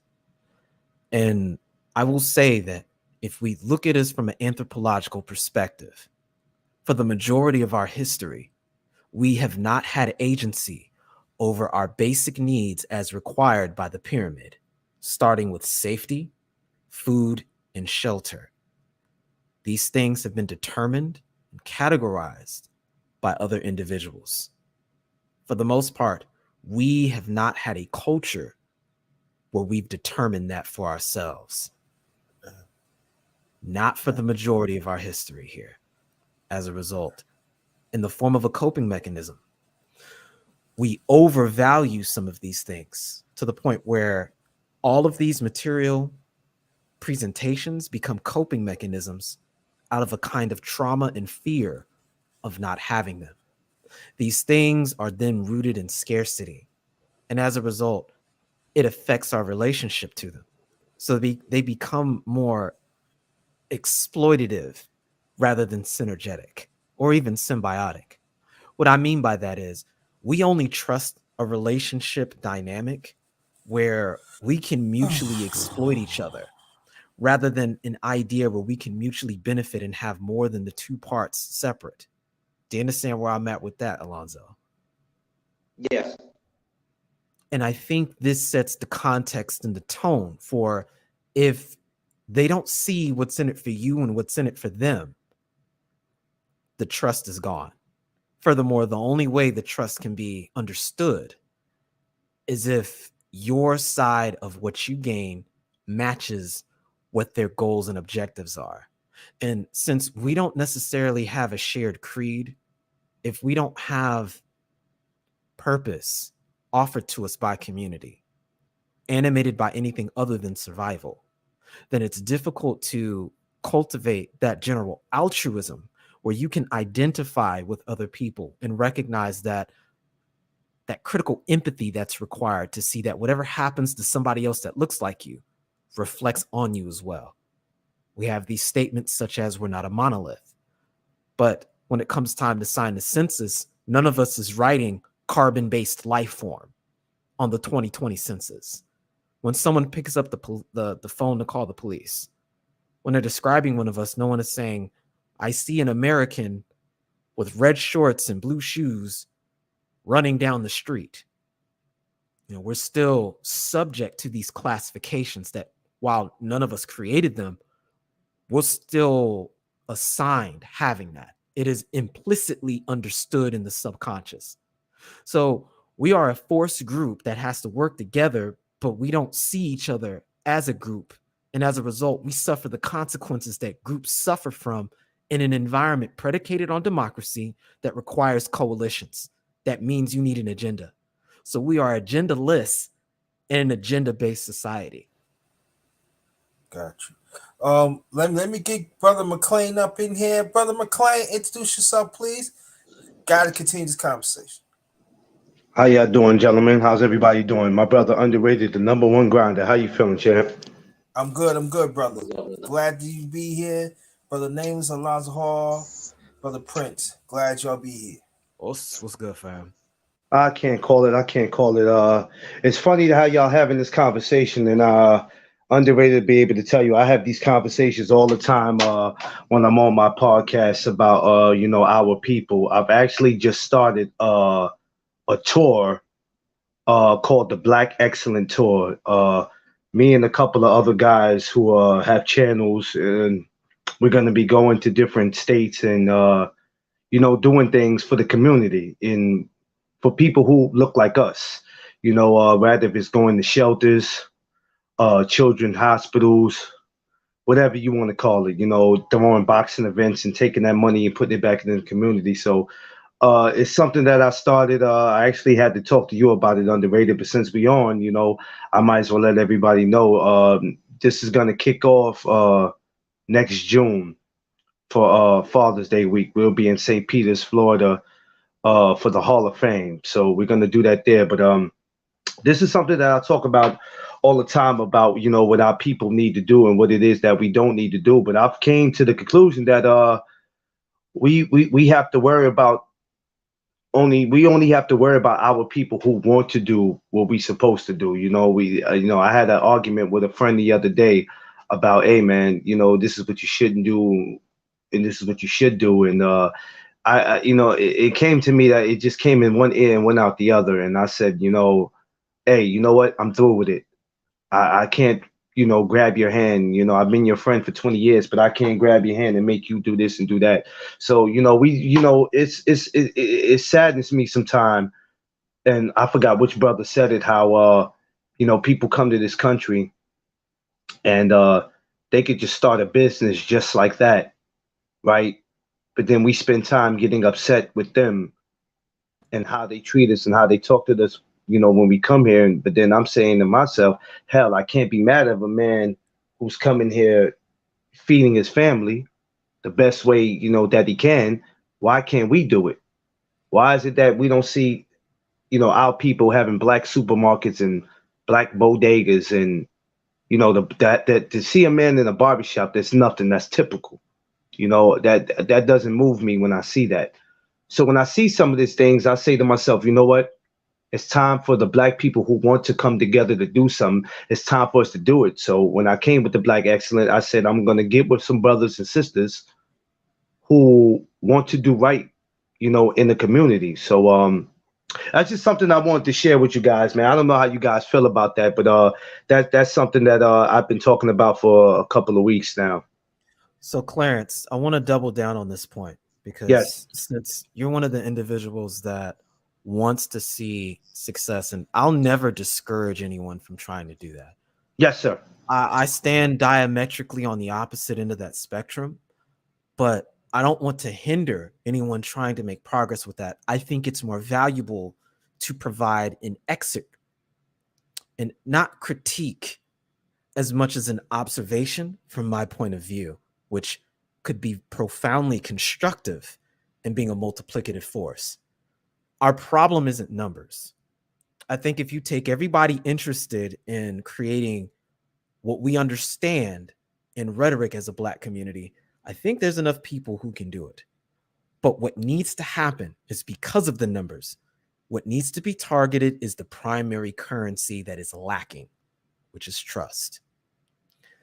If people can investigate how to develop and cultivate trust and use that to make the argument for the building of culture and institutions in that order, trust, culture, institution,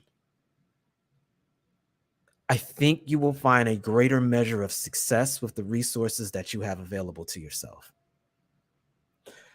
And I think that is the critical thing that was, one, brought under attack, and two, chronically undeveloped because of how the overwhelming majority of us that do experience a modicum of success do so not because of our community, but do so in spite of the community, which again cements the issue that we're talking about.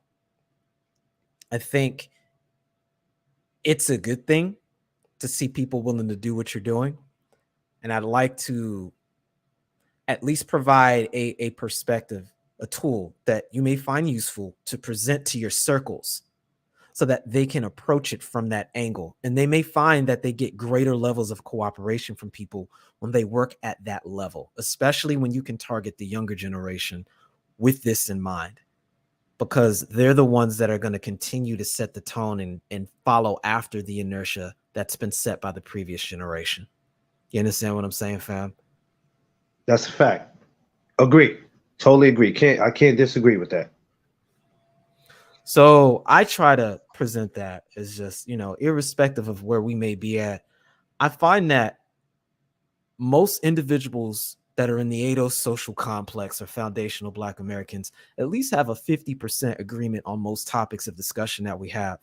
And instead of focusing on the differences, I look at what we have in common. And from there, I oftentimes get and I glean little bits of information that I can't see because they're standing in a blind spot towards me. And I find oftentimes that in recognizing that, I offer others the exact same thing. And it's from that exchange of information that you can foster a culture of communication. And I think that could be a very important and critical first step, because say I continue on with my plans and I go overseas.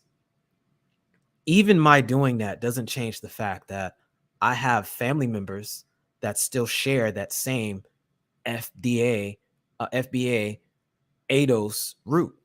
I'm still going to call home and talk to my immediate family. I still have cousins and relatives. It's not like I'll never return to the United States. I'm not renouncing my citizenship. So what I do still has an impact back in the United States. If a culture of conversation and communication can't even be developed off the strength of that, there is a legion of missed opportunities that are being presented. Because the reality is a lot of people who are here in the United States from other places are experiencing something very similar from where they moved to. For example, China. Everywhere you turn, there's a Chinatown somewhere. That doesn't mean that they're estranged from China. There are opportunities that are created that are very unique as a result of that. In fact, I'll give you an immediate illustration of that. Don't you guys find it interesting? I'm assuming everybody up here is a millennial or older. Say that again. I'm sorry, I missed that last part. I said I'm assuming that everybody up on this panel is a millennial or older. Yeah. I'm old. I'm an old cat. I'm 56. Okay. So you guys remember coming up then, seeing all of these Taekwondo places that were sprouting up in all of these shopping plazas in the 90s everywhere. Mhm. Did you guys know that a lot of those were fronts for the Koreans, the Southern Korean military? You know what, brother names? I heard about that in New York. I did. They were let me be careful what I say here. Each of those locations held the potential to serve as a point of intelligence, or rather information gathering, which could be translated into intelligence. So what I'm trying to say very subtly is that it can be a good thing to have a diaspora in other countries, because they create openings that you otherwise would not have been able to take advantage of. But if you don't have a core of communication, if you can't create that beginning institution of family, all you're left with are relatives and people who are doing and acting in spite of the community and not because of. And you won't be able to aggregate power to compete with other groups of people who don't have this issue. And if I had to assign an issue with the Edo social complex, it's that lack of trust currency being the origin of it, time and time again. Because every time we've ever tried to put an institution together, it's failed off the strength of that.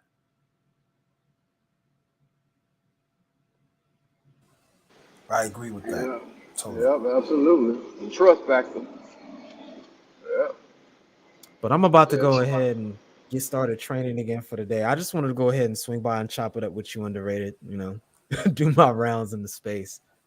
And anytime, and you welcome me to. I got your email right now, so it'd be. Right. I know your business, so I'll be reaching out to you. And also, brother names, is it possible? Can I do a chop up with you on my channel? Only thing I just need a picture or avatar, and you could do a pre-record to let people know that you come up here and chop it up with me. And also, it's not an interview, but I want you to ask me questions about me too. But I'm gonna leave that up to you. We can go over more of the details. You have me on IG? I think I do. Okay. Yeah, just DM me on IG, and then we can talk a bit more in real time. Got you. I got you. Yeah, and definitely let me know what you think about my hive theory I'm putting forward, because I think that needs to be in the foresight of everybody having a community conversation right now. Because I don't think, that's all I'm gonna say. I did a video on that on my channel. When you get time, definitely look through that. I put references all throughout the description. Okay. So let me know what you think. Share it with your peoples. I think that is a concern for everybody, irrespective if they're gonna be here or elsewhere. But definitely peep that, and we'll chop it up on IG, fam. All right, I got you. Thanks again. I appreciate you. Us.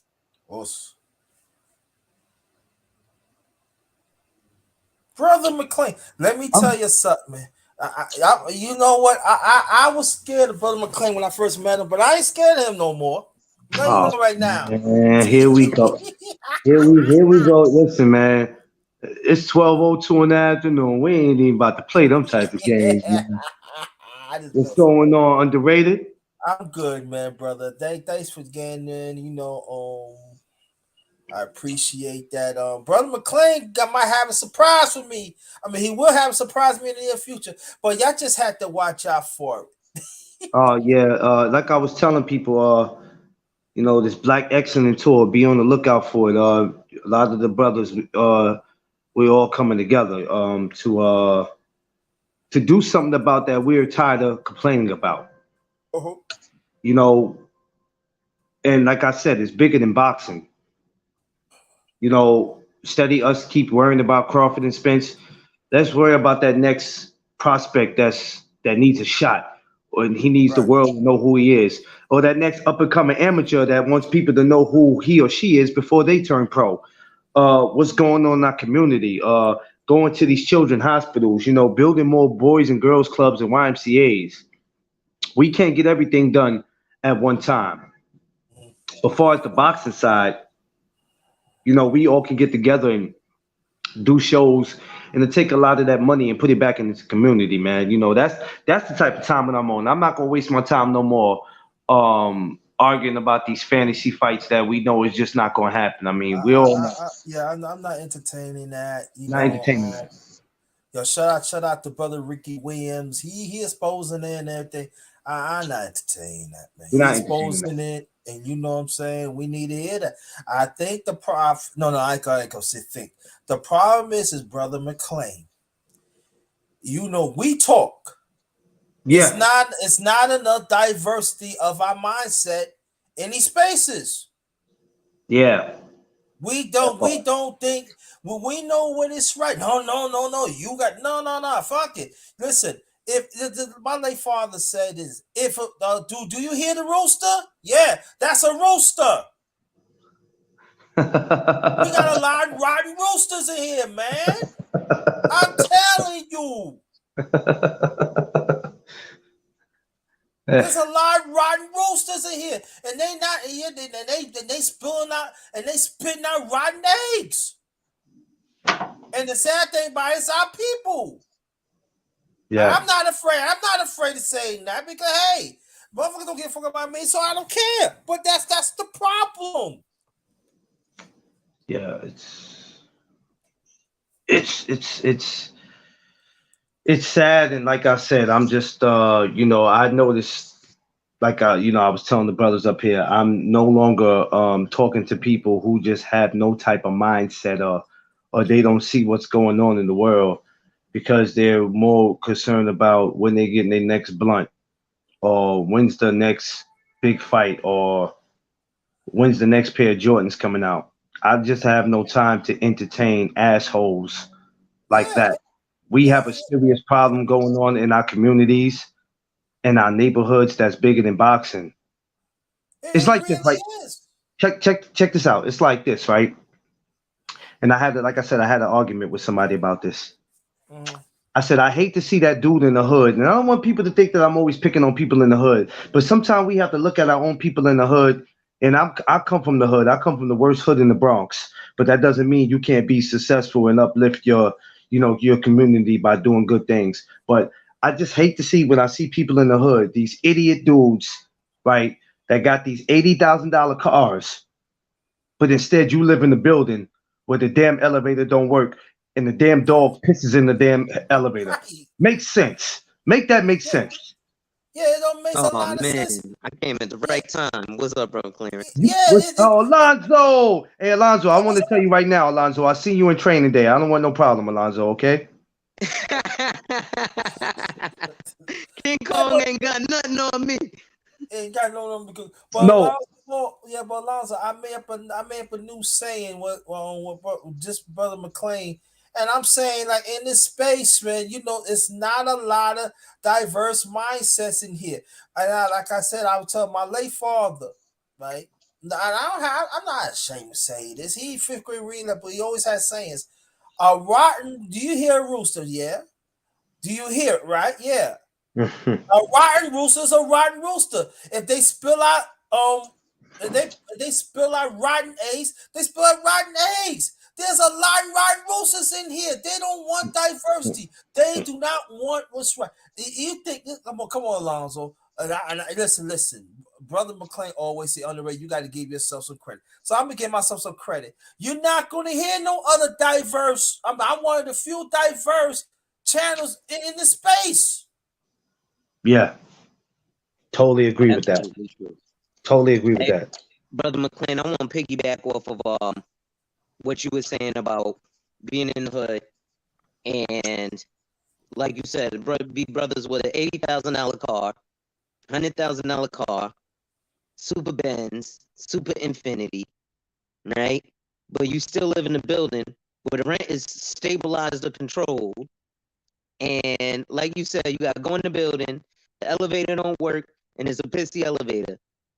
That money that you spent on that 80, and now they doing like 10-year car payments. So you're gonna be paying $120,000 for an $80,000 car that's gonna be worth $60,000 if you try to sell it. And here's one thing that's worse, right? In my field, right? And this ain't even investments, this is just life insurance. In December 10th, 2002, There's an article in the New York Times, right? Now, let's go back to the hood. In the hood, we've got, you know, a trade that a lot of guys like to go into, which is, you know, the narcotics industry. Well, you know, and dudes in the hood, I'm the hood El Chapo. If you go to Google right now, Brother McLean, underrated, or anybody watching, if you go to Google and type in these words, Colombian cocaine cartel life insurance, you're going to find an article in the New York Times. And that New York Times article says, new hiding place for drug profits, insurance policies. And it's an article that shows 5 members of the Colombian cocaine cartel hid $80 million of drug money in life insurance policies. Meanwhile, when I go to the hood and talk to a brother about spending $100 on a life insurance policy, it's all this, I got to think about it. But if I say, hey, I'm throwing a tattoo party, dudes will spend $300-$400 on a tattoo. That's a lifelong decision. I'll tell you what, I got an AK-47 tattooed on my stomach. I'm so mad about it. Spent about $300 on this AK-47 tattooed on my stomach when I was 18. Now that I'm 38, I don't want this damn gun on my stomach. But it's there for life because I made a lifelong decision thinking, yeah, this tattoo. Now I work in corporate America. I can't take my shirt off when I go to the pool parties because I don't feel like having everybody in corporate saying, hey, why you got a gun on your stomach, boy? You know what I mean? Alonzo, that's why I never went and got a tattoo. I was gonna go get something of my mother and my sister saying rest in peace. And I know that's not the same as an AK-47, but this is the reason why I say you don't write on your body. You don't touch it. See, what's the first thing you think the police are looking for when they get you in the precinct? Gang-related tattoos. Do you know how awkward it is for them to look at a black man and not see a tattoo? Very. How many Mexicans you gonna catch without a tattoo? It's only a very few. I'm not saying that all of them got it, but there's only a very few that you gonna catch without it. Even if they're not in the gang, or even if they used to be in the gang. I know probation officers that got tattoos, and I'm looking at them like, yo, that's crazy. Like you a PO and you got that, But you know, you're right though. When you go to a corporate place and you at a pool party, it's like yesterday. I was at a wedding in New York, and I was around some corporate people that was at the wedding. And I'm talking to these people, and you know, I have a business mind, and I like the place that I was looking at, and I was like, you know what?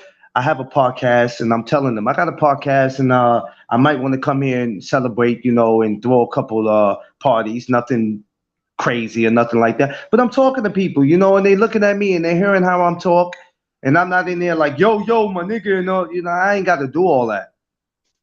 There's different levels to this. You know what I mean? When you trying to rub what they say elbows with people, certain people, man, you have to look a certain way, you have to talk a certain way. That doesn't mean you have to look and sound like them, but you got to talk a certain way, man. You understand? And people got to understand that, man. We got to wake up. Like I was saying, when I decided to start this Black Excellent Tour, and this is not something that I just talk about. We're actually getting together. Underrated, I believe I told you. And Alonzo, I don't know where you're located at or what you got going on for Father's Day next year, but we will be in St. Petersburg, Florida. You know, that's the home of Keith Thurman, Jeff Lacey, a lot of great people. But we'll be there in St. Petersburg, Florida for the Florida Hall of Fame. So if nobody has anything to do, it's Father's Day week next year. Please, I would love to see everybody come out. Beautiful. Very Yeah. beautiful. Well, except for underrated. Underrated might not be able to come. I don't know if I want to see him. I'm coming anyway. God And damn it! I should have never you said know nothing. what? And I ain't coming with no conscience. I'm coming with an AK. And I see you, fool. Hey! I tell you what, Alonzo, I might need you to go get Jake. Oh, snap.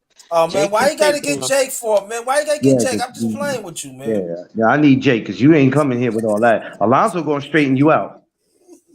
Indeed. He gonna straighten you out. I'm gonna tell him to Yeah, go over there and get Dr. Dre and them, and I guarantee you, we gonna fix all this.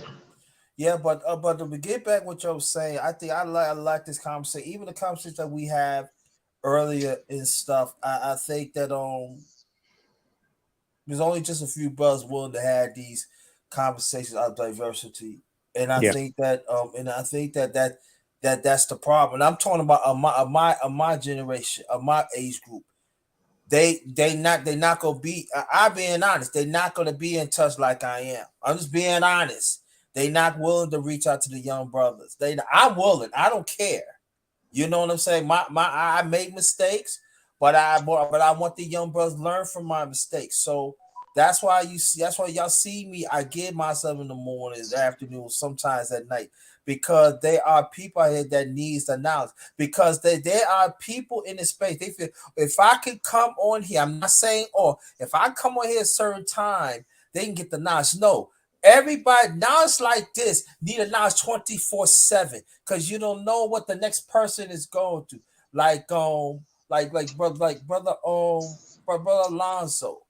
What he do, that's 24/7 that we need. What you talk, Brother McLean, is 24/7.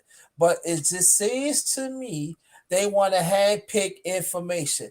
Like I always say, I don't want to be into information. I want to be the part of information because when you if you want to be in the information, you're not gonna get none out of it. But I want to be part of the information because I want to get some out of it and I want to pass it to others. A lot of them want to be into information and they don't want to give it out because they feel, oh yeah, if I have this person get it, but the person already have it. See, that's the problem in here. And that's, in a way, it's sad because we losing time. Mm. We don't want to take the time. 5 minutes, 10 minutes, even a minute or two, it's not going to hurt. Now, I can understand you got things to do. There's no problem because I got things to do. I take care of it. But if I know that I said this is outside, I'm saying outside the chat and I'm saying outside the panel, and I know that these brothers have something that could benefit me. What's wrong with me to take 5 or 10 minutes of my time, if I have it, to hear it, that I know it could benefit me? Because you know why? Because I done it. It's funny you said that, underrated. There was a girl who came on my live the other day, and she was feeling some kind of way about whatever she was going through in her life. And the girl she was talking about suicide, but she said, "I'm not going through it, but it has hit. It came to me, and and I had to talk to her, right? I don't know this girl, but she's following me, right? So I had to talk to her, and I had another coach CJ out in Brooklyn. He came on to talk to her. So when we talked to her, we made her feel better. My thing is this: it's funny how people want you to listen to them, and I'm not saying her, but when you come to that same person, they don't have the time. Mm-hmm. And it kills me with that. You don't, when somebody's damn near ready to jump off the edge and they're like, this is it. Today's going to be my last day. I don't give a damn. Nobody loves me. Nobody cares. Let me tell you something. A lot of time people do that for attention. And sometimes people just want somebody to talk to and they want somebody to listen to them. Not to act like you're listening, but they want you to hear them. Mm-hmm. And Yeah. when you don't do that and something happens, you feel so bad because you said, you know what? They've been trying to call me. I've been ignoring them because I didn't feel like being bothered, or I was busy working, or I was trying to get me some ass on the side. So I ignored them because of this. We can't do that. We can't do that. I didn't know this girl, but I invited her anytime to come through the podcast, not to so much join my live if she don't want to, but just to let me and the brothers know how she's doing. Yeah. And So even, yeah, I'm sorry. Go ahead, bro. Go ahead, no, bro. no, no, no, no, no. No, what I was saying, because that makes me feel better versus me having to look at social media and saying RIP to this person because they got out of here because nobody wanted to listen to them. Yeah.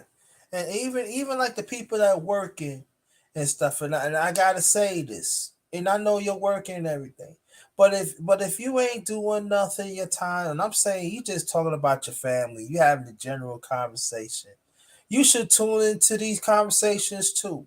You know, anybody could talk about their family. Anybody could bring up their family. Anybody could do all that. Take the time. You never know what you could learn from it too. I feel like it goes for all of us. And I find out because I could tell you this that they have people, oh, people want to talk about this, people want to talk about like again, I'm not trying to tell people what to do at their job because that is not my intentions. But I'm just saying this though. If it's general conversation, you should tune into this because you never know. You never know what you can get out of it. Like Brother Alonzo Hall, he deals with money and other things. Brother McLean, he deal with other things. We have to make sure and take the time. We are wasting precious time. And it goes to anybody, even the ones who even not working. You know what I'm saying? They take care of things too. They got responsibility too. Why we don't talk about them? But it seems to us that the ones who quote unquote martyring, and I'm talking about ladies, some ladies and some ladies and some men, we think that we have it on. We don't. Let's tune into these conversations and stop saying, "Oh, it don't have to put it don't have to be for me," or it doesn't have. No, you probably miss out a Jew that you can learn from it to build, to have that, to make sure your family is strong and yourself is strong. I'm just gonna say in defense of what you were saying earlier, about, for example, I'll say specifically what I talk about can be very boring, right? So I can understand where, people can tune out to what I'm talking about because it's not entertaining, right? Because, for example, I start talking specifically about insurances, right? Now, I am a full-fledged advisor, so I could talk about investments and stuff. But the reason I don't is because the reality, specifically with our community, is that we ain't got the money, right? The people really ain't got the money to talk investment. I just got into an argument with a woman on Facebook because I was explaining it to her, and I showed her from Charles Schwab. Charles Schwab has an account where you can start. You pay $0 for a fee, but the minimum to quote unquote invest is $5,000. But when you're working with a financial advisor, right, there's a $300 upfront fee, which I charge $300 for mine. Then there's $30 a month for continuing to be able to reach out to that advisor. Plus, the minimum amount you can invest is $25,000. She's arguing back and forth with me because she's like, no, that's incorrect. You could start trading on Robinhood with as little as $25, and you could start a TD Ameritrade account with $0 down. Yeah, that's possible. So I explained to her, I said, well, let me break it down into something that you do. I said, that's like being in New York City and saying that somebody is going to use their NYC City FEPS voucher to purchase a house. It ain't going to happen, right?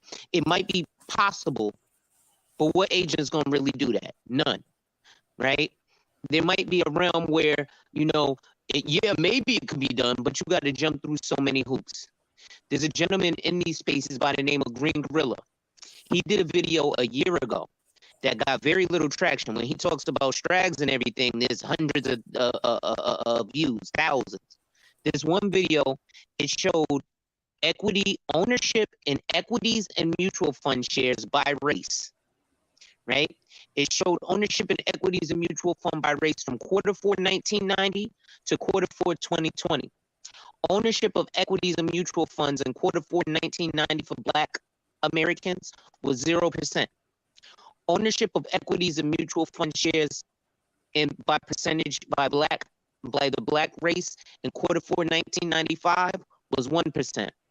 Ownership of equities and mutual fund shares by the Black community by race in quarter 4 2020 was still 1%.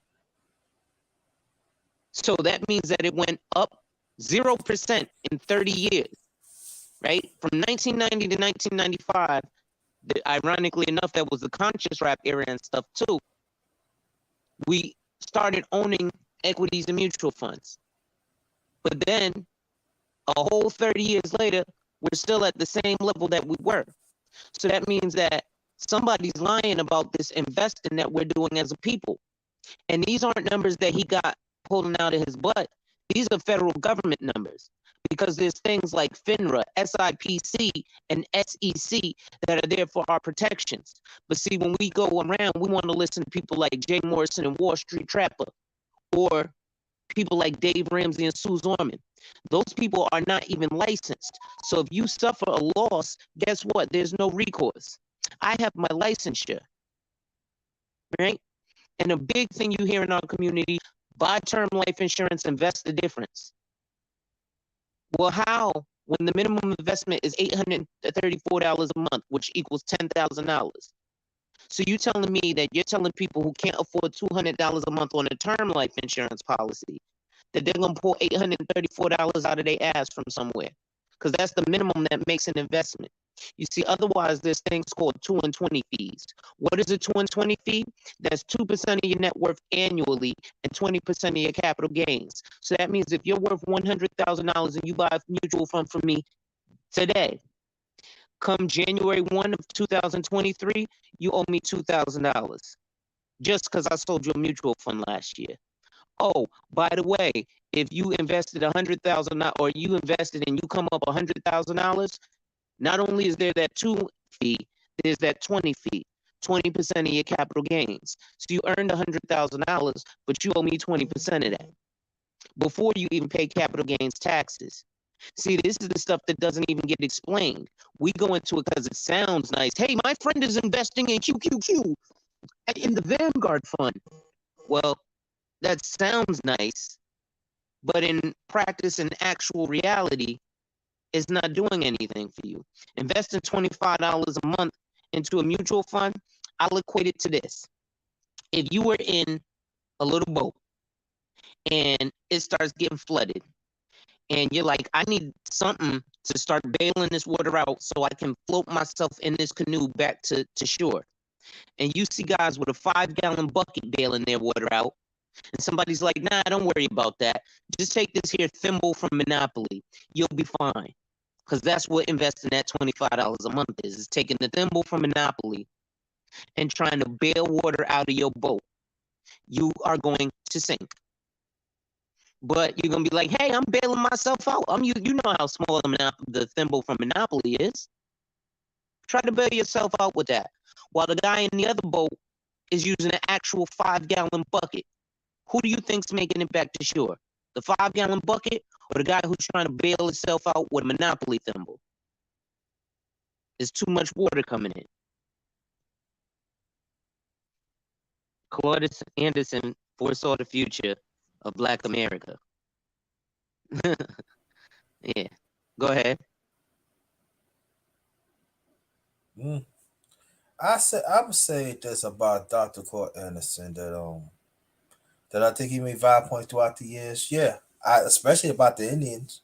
Now I did a video about it's up your alley too, Alonso, especially also Clarence McLean. So the Native Indians had enslaved us as a people, and he was talking about the 1865 treaty, even other treaties even before that. You need to look that up. Y'all need to look it up. Them tribes that you said, oh, but people this and that and everything. Yeah. And when they make money off us, so but I feel people in this space, they don't talk about it. But I did talk about it in on my channel just a few years ago. So I got matter of fact, I'm gonna dig. I'm one day in the near future, I'm gonna dig that up and I'm gonna show that as a preview. No doubt. You know what I want to do? I'm gonna go find the article that I was telling y'all about from December 10th, 2002, where the Yeah, Colombian cocaine cartel hid $80 million of drug money and yeah, life you insurance. need to do that. And I'm gonna say this, brother Alonzo, if you want to, I'm just saying it's up to you.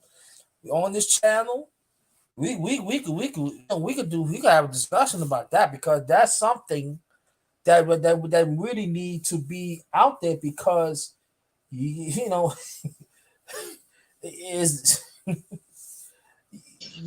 this is people this is really happening, y'all. And this not just happened just like that. This been going on for a long time. Mm. In the words of my man Prodigy, rest in peace. There's a war going on outside and no man No is man safe. is safe from it. Mhm. No, that's an actual fact. And I use that indictment because the big thing with our community right now, everybody's talking about the guy, Young Thug, and the YSL indictment. This is 28 men who got indicted with $1 million cash. Now, not including the two rappers. Obviously, they have more money. But those other 27, I did the math. 1 million divided by 28 is $35,000 a head. So those men, instead of taking those lifelong penitentiary chances, could have just worked at McDonald's and made the exact same money. But our community doesn't glorify that. Remember the commercial with Calvin going to work at McDonald's? He got clowned, right? But we call ourselves El Chapo, Young Gunner, Young Thugger. I'm the Black Donald Trump, this, that, and the third. But we're not really taking cues from what they actually did. Let me find that article. I'll be right back. Okay, thank you. Do that. Yeah. Again, welcome to my channel. Underrated Dogs, yours truly, the underrated one. We got brother Clarence McLean.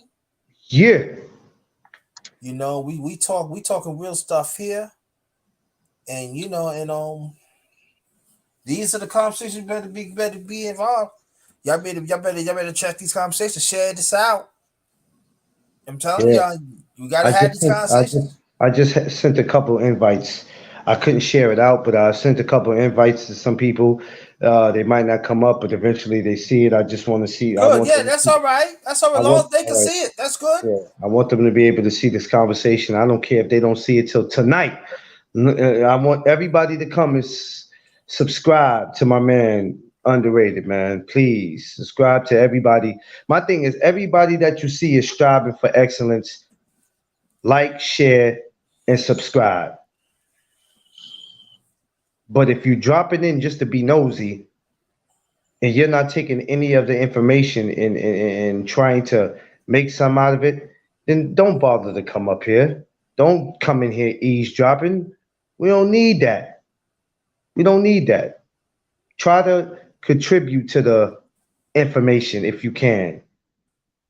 Or if there's certain questions you don't know, certain things you don't know, ask.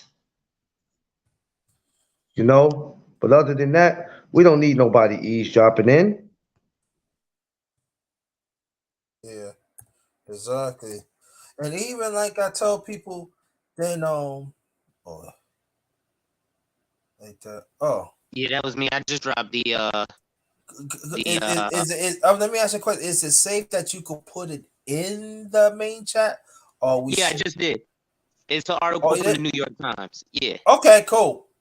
All right, Yeah, that's it's an from the New article York in New Times. York Times, y'all. Y'all need to check it out.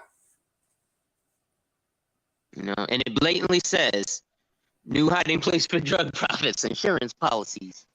Yet, like Brother Clam said, when we go to the hood, it's brothers in $80,000 cars, and Right. we don't even if in the hood we just use life insurance for what it is a death check. And the reason I go so hard about it, I don't know if I try to tell my story everywhere I go, and let me get on camera for this.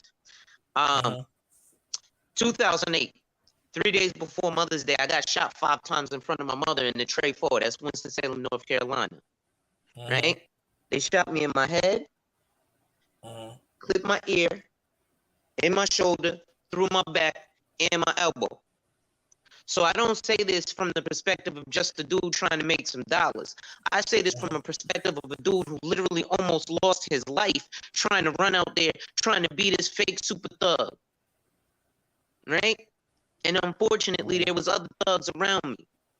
But had I died, I didn't have a lick of life insurance at that time. So even if we just look at the fact that we're out here running the streets, and even if it is a term insurance policy, because at the end of the day, when your family gets that money, they don't care if it's term permanent. If when you die, they get $1 million. Yeah. Right? So just something like that can actually create generational wealth for our people. Right? Something small as that. And like I said, I had a white counterpart, and he was like, he even endorsed me. He said, for pennies on the dollar, this is something that could immediately change the black community. I gotta get ready to go in a little bit. I got an appointment at 1 o'clock with a client, but I still want to. I still want to do that. You know, and be here for as long as I can and speak to y'all, because I think, like I said, it you know, it's to my heart. You know, if I show, I don't know if you can see, but there's the bullet hole in my see a little bit, yeah. You know what I mean? Like, I didn't catch these bullets for no reason. So everywhere I go, yes, I do change the topic to that, because I almost died, and I don't want to see another brother who almost died go through that. Yeah, I hear what you're saying. You're right, and you know, and that's why, like, for me, I can just talk for me. That's why I give myself so much, because I've been through trials and tribulations as you was, and I don't want another brother go through what I go through. You know what I mean? I don't. You know what I mean? So, you know, that's why, like, I'm very strategic and blunt what I go through, and stories that you talk about, a lot about true stuff, what will happen to you and happen with you, brother McLean. The sad thing about it, people don't care. And so, and I'm telling you like this though, when it hits home with you, I don't want to hear nothing, because life experience is life experience. It never leaves you. You've been through it. You'll never forget it. You will have the outer scars and the inner scars. But this is the thing that people fail to understand. How do you cope with it? How do you learn from it? When you learn from it, when you come out good, that's when you have your testimony to help people. And that's what again I use myself. Whatever experience I go through, I know somebody, whoever goes some experience, I share it because I know. I can go and say, Brother Alonzo had been such and such. Do you want to go through that? Brother McLean had been through such and such. Do you want to go from? And it's also, it's like we see people, they figure they got so much. I made it and stuff like that because you got a good job. I'm not saying that people, you work hard. Yeah, you work hard, you get a good job and everything. But that's not about life.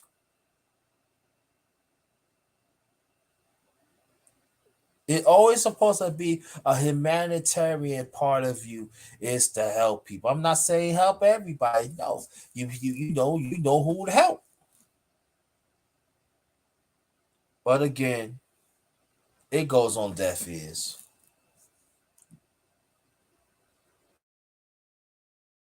Y'all can go ahead. You're on mute, Brother McLean. You're on mute. Oh, I'm sorry. I just want to tell Alonzo, you know, I don't care what life you were living. I'm sorry that happened, brother, Yeah, because same you here. could Yes. you could have lost your life, man, in front of your mama, man. You know, that's, you know, we gotta, that's, you know, I get chills on my body, you know, 5 times, man. I mean, everybody's not trying to be Tupac out here, you know what I mean? But Jesus, that could have been the end of you, man. But I'm just glad that you survived it and you're here to tell your story, brother. You know what I mean? You can help a lot of these dudes or a lot of these young kids out here that think they're about their life, because these kids are lost. They think it's cool to go to jail. They think it's cool to say I got shot. or I'm about to go rob this store. So, your story could save a lot of these kids that's lost.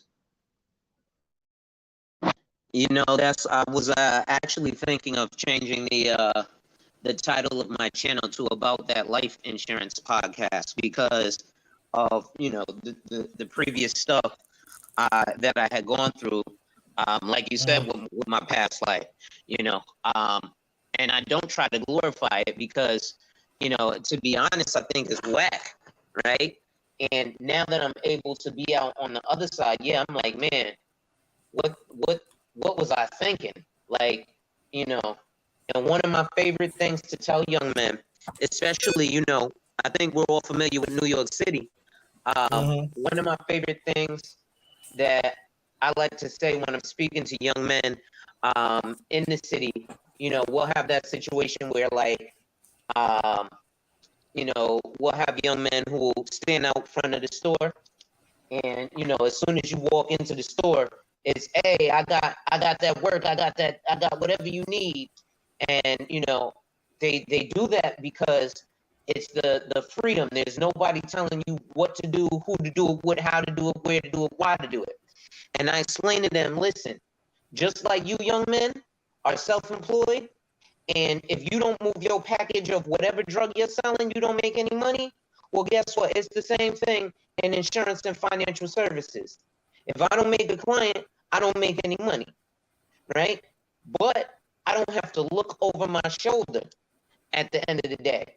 At the end of the day, when I'm looking at clients, I don't have to worry about the cops possibly coming to arrest me. I don't have to worry about, my competitor shooting me.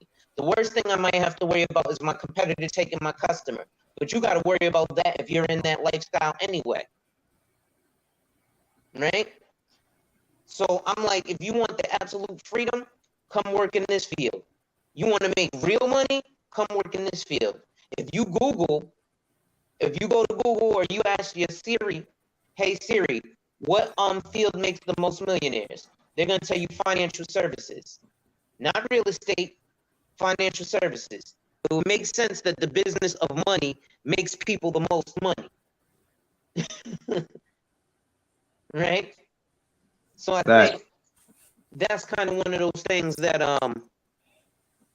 that we as especially as Black men kind of need to foster. Unfortunately, and this is something that I learned in the CAAFP, which is the Conference of African American Financial Professionals. And again, I'm sorry to hijack the panel, but again, I take this personal because I've been shot 5 times, right? So, I take it real personal. And, I think if we as Black men could even just foster listening to a little bit of this, and passing it down and pushing it forward, we could see, that it makes a difference, right? But the CAAFP said that only 6.7% of licensed financial professionals are Black. So that's why there's that lack of knowledge in our community. So no, I don't just blame it on our community. I blame it on me, specifically and unspecifically, me. Why? Because me and people who look like me who are in this field, well, number one, we don't get the training or the knowledge necessary. So that's why we'll run around and be like, hey, buy term, invest the difference, because it sounds nice and that's what the guys taught us. I'll give you an example. Back in 2013, I worked with an Italian company called the Di Paola Financial Group. When my sales manager came to me, he said, what's your business plan? What do you want to start selling? I said, I want to sell annuities. You know what he said to me? Nah, I don't sell annuities. Annuities suck right now. They only pay you 4%. Well, it just so happens, ironically, later at the end of that week, it just so happened that somebody left a commission statement of the sales force in the main office where we could all see it. When I looked at it and I looked at his numbers, he was making $25,000 a month, not selling life insurance policies, but selling annuities, which is what he told me not to sell. Why? Because if I started selling annuities, he would stop making $25,000 a month. and I would start making $25,000 a month. I would start making an impact on our family. See, we don't know stuff like you can't get life insurance if you have a felony, depending on the carrier, up to 5 years, even a misdemeanor. I'll tell you, I had a company where a family member of mine applied for a policy with William Penn, aka Legal in General. He had a misdemeanor. They declined him because they said, we saw criminal history in your background. And then let's talk about stuff that doesn't get celebrated. Well, we all know sports, right? We know Magic Johnson, he owns what, the LA Galaxy. We also know he bought the LA Dodgers for $7 billion, right? And that was celebrated. But did you all know that the same time he bought and spent $7 billion on the LA Dodgers, right? That same year, Magic Johnson Holdings spent $13 billion to gain 51% of a life insurance company named Equitrust Financial. Only 51%, and is double the price of the LA Dodgers. But we as a community, we all knew about that LA Dodgers purchase. But we didn't know nothing about the Equitrust Financial. Another one, we seem to be late to the party. Everybody was going crazy over crypto, and I have a love-hate relationship with crypto and a lot of these things, because a lot of these things, they've broken the barrier to entry, right? So like I said, unless you're investing 10,000 or more, you're not investing. But I understand why we go to Acorn and Robinhood, because Acorn and Robinhood at least allows us access into the door so we can see that stuff, right? So that's my love for crypto, because at least, hey, it allows us to at least get into the realm to even be able to play in the game. But people were going crazy over crypto.com leasing the Staples Center for $700 million. Right? They was like, see, crypto's the play. I told y'all crypto is serious. Y'all need to take crypto serious. Well, let me ask y'all something, because we sports fans, right? Y'all ever heard of MetLife Stadium? Of course. Oh, wait, isn't that an insurance company? So MetLife Stadium spent $1.19 billion to build MetLife Stadium. You ever heard of Lincoln Financial Field? Is that where the Philadelphia Eagles play? Oh, wait, you mean Lincoln Financial Group is another life insurance company? Yeah. Oh, what about the stadium that the Green Bay Packers play in? American Family Life Insurance. Wait, that's 3 stadiums. There are 12 stadiums owned by life insurance companies, yet our community is going crazy over crypto.com arena. But nobody wants to look at life insurance. 12 stadiums. Making sense. I think, Right? if I'm not mistaken, I believe Yankee Stadium is one of them too, if I'm not mistaken. Owned by a life insurance. I'm not 1,000% sure, but I'll have to do that I think, research. no, I think, because this is a conversation I had with a couple of my partners, and 2 of them used to work for Yankee Stadium. I believe they mentioned that Yankee Stadium is included in that too. That's crazy. And I didn't even know about Yankee Stadium. Yeah, because they took Yankee Stadium, for people who know about baseball, and that's the neighborhood I actually grew up in. They moved Yankee Stadium from one side of the street to the other. I said, damn, New York, you guys just got money to throw away. You just take a stadium and move it from one side of the street to the other. Like, really? You can't make this up. Can't. Yeah. And I think, again, these are some of the things that in our community need to be fostered a little deeper, right? So, like I said, a lot of that is my fault, specifically and unspecifically, right? I make sure to badger people with this information, no matter if they want it or not. And I just keep going with this information, because eventually, somebody will learn from it, right? And I have to kind of start teaching people as much as I can. So even like other agents, even if they're not working with my company, you know what? Especially if they look like me, oh, you're going to learn this stuff today. And I'm going to force it down their throat. Because again, I didn't get shot 5 times for no reason. I didn't get shot 5 times and survive for no reason, right? There's a reason I'm still here. And that's Facts. part of that reasoning. Facts. That's Yeah.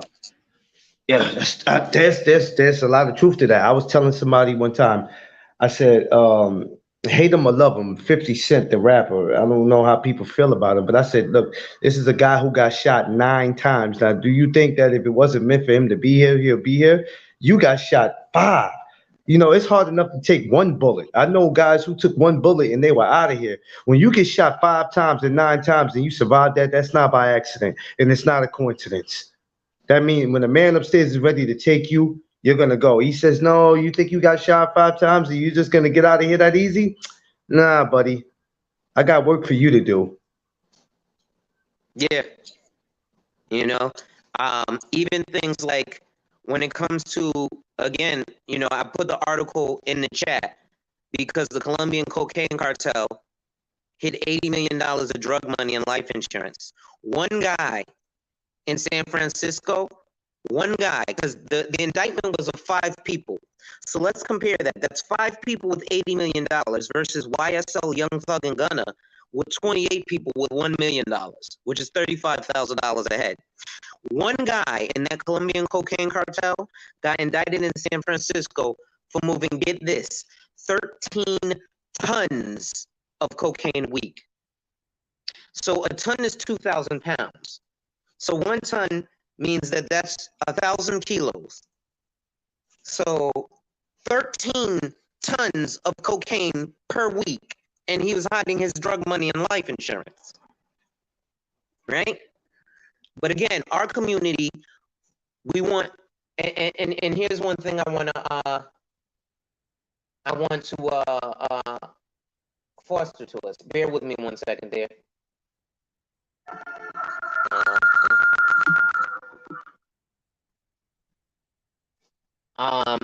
We have a whole host of situations where we're kind of misguided or misled. And I can show through simply like the power of a life insurance policy where you can get so much more out of it, but it has to be structured properly. There's actually a Yahoo Finance article, and it says Black people buy life insurance more than white people because we believe in the power of passing on generational wealth. We just don't purchase it right? Let me give you guys an example. So first of all, life insurance in its worst case scenario, and you can Google this, IRC 7702, that's Internal Revenue Code 7702. Or you can look up IRC 72E, Internal Revenue Code 72E, right? Just like a 401k is not a product, a 457B is not a product, it's a tax code. But see, we're not taught that, right? How many of you guys, and you can either put a 1 in the chat or even the guys who are on the panel with me, if you want to unmute yourself, how many of you guys knew that a 401k, a 403b, or a 457 was tax code and not an actual product? I didn't know that. No, I didn't know that either. It's just tax code. So, IRC section 7702, right? Life insurance used to pay 4% dividends. Now the max we can pay, 4% interest, not dividends. Now the max we can offer is technically 3%. I always undersold and over-delivered, so I would compare it to 2%. But I want you to go to Google. And when you go to Google, I want you to type in high-yield savings accounts or high-yield money market accounts. When you do that Google search, you're going to find that the highest yield account right now is from Marcus Millichap, which is Goldman Sachs. If it's a money market account, you might be at 1% growth. If it's a high yield savings account, it's going to be at 0.5% growth. And that's APY, annual percentage yield. So what that means is if you put $100 away today with Goldman Sachs, you have to leave that $100 there for 1 year for that $100 to earn you 50 cents on your money. On the flip side, when they're telling you buy term, invest the difference, if you put that $100 into a life insurance policy and it's growing at a 2% monthly compound interest rate, you put that $100 in there today, You have to wait 1 month for your $100 to earn you $2. Would you prefer to get $2 a month or 50 cents a year? I'm sure everybody would rather get $2 a month, right? Yeah, I'm sorry. I was trying to answer. My thing wouldn't unmute. Yeah. No, I'd rather get that. Yeah. Well, here's the thing.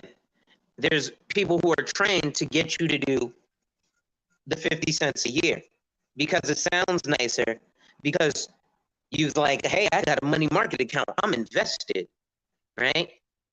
Well, I sell different types of life insurance, right? So yeah, I sell term and I sell permanent, but I sell investment grade life insurance for the most part, but it doesn't always fit every client scenario, right? But let's look at even things like retirement accounts, and I got to get going soon because my appointment is about to start. But let's look at something called LIRP, which is a life insurance retirement plan, right? Because again, life insurance is life event insurance, not death check, which is how it's sold to our community as a death check. When you die, somebody gets a bunch of money. How about the fact that, and I'm not even going to use the big numbers. Let's not use a 401k yet. Let's use an IRA. So if you're under 50, the most you can fund into your IRA right now is $6,000 a year. But that's tax deferred, right? So that means that you're going to get taxed on it as regular income tax when you're retired and unable to go get more money. Why would I want to pay? Why would I want to take the chance of my money being taxed at a higher interest rate? Because we see that tax rates are only rising, right? They're not decreasing, right? So you think in 20 years the tax rate is going to be lower than it is today? Probably not, right? Whereas if I put that in a life insurance policy, number one, I can put more than $6,000 a year into it, and it grows tax deferred. And don't take my word for it. Go to Google. Google LIRP, Life Insurance Retirement Plan, because you know our folks don't like to take what we say as the gospel. Now, if I was a white guy, you'd probably take it as gospel. But now let's look at that 401k. That 401k, you can put a max of $20,500 a year. Well, in a life insurance retirement plan, again, there's no limit to what you can put in there. So let's say you put 21,000, 22,000, 30,000, 60,000, and then let it grow, tax deferred, tax free.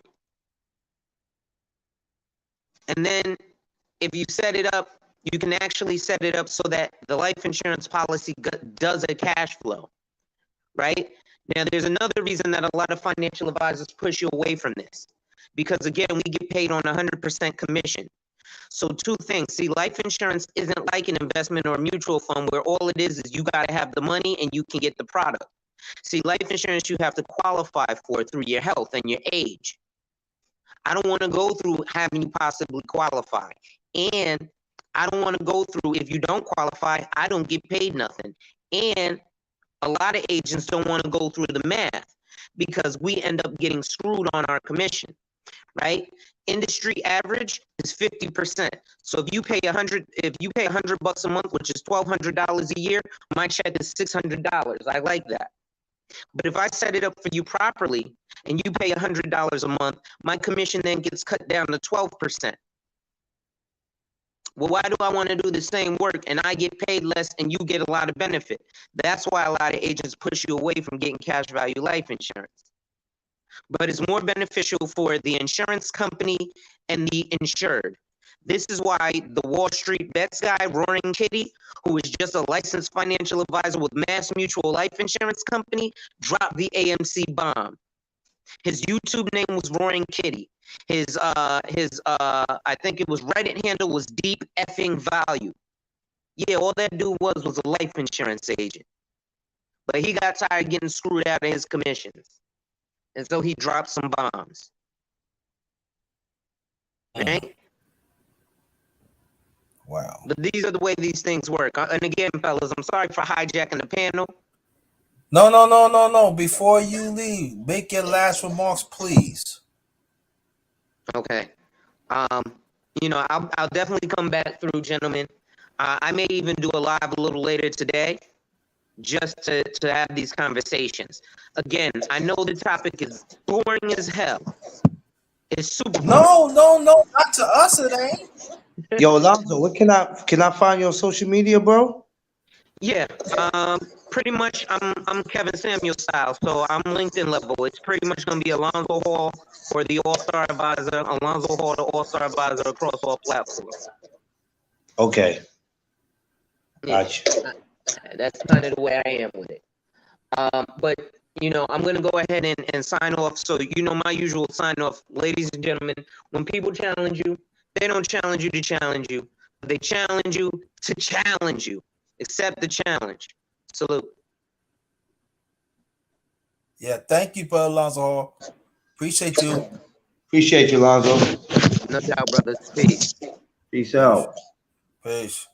Yeah, we're gonna keep it going. Coco Tina, thanks for coming. She said my suggestion is not put all your money in one basket. And also, I still states that they should use all avenues to keep money sheltered from taxes. That is so true. And Who said that? and grow. Coco Tina. Coco Tina? Yeah, she's in the chat. Yeah, and Oh, grows. Coco Tina. I don't put my money in a basket. I still stuff my money in my socks.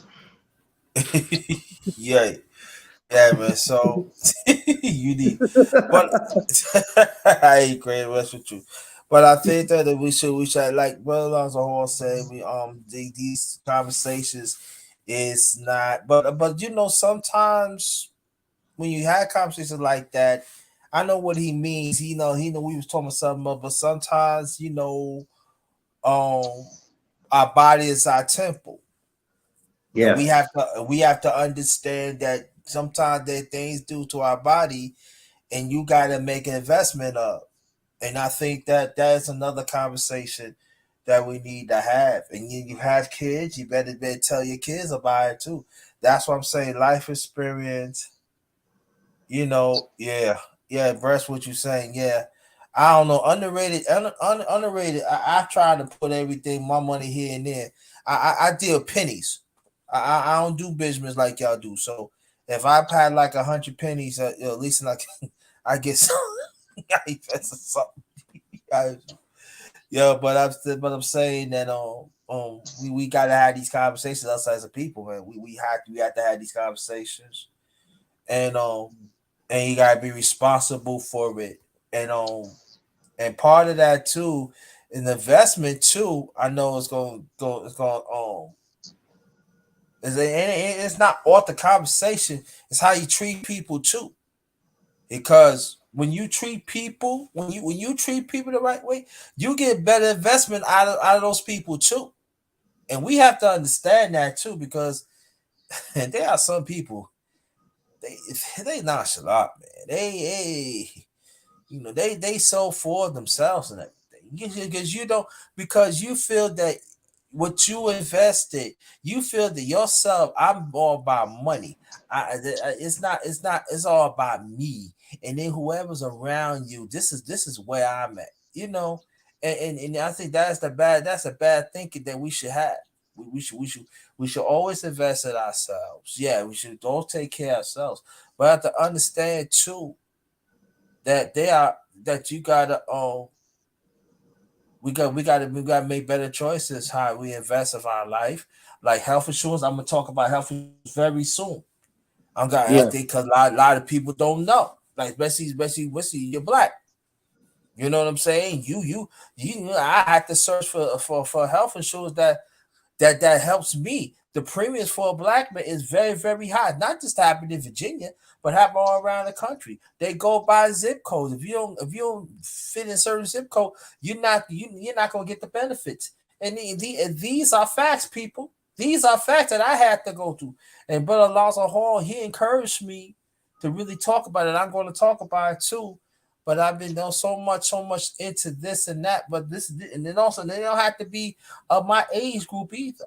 There's brothers that even younger than me, and that's what I'm saying. And when you have health insurance for your family, you and your if you with that significant one, y'all need to sit down and have a battle plan And have to understand they have insurance out there is not to benefit you. They're all about just making money. The pharmaceutical make money off you. The doctors make money off you. They give you lukewarm treatment. See, the health insurance I get top notch.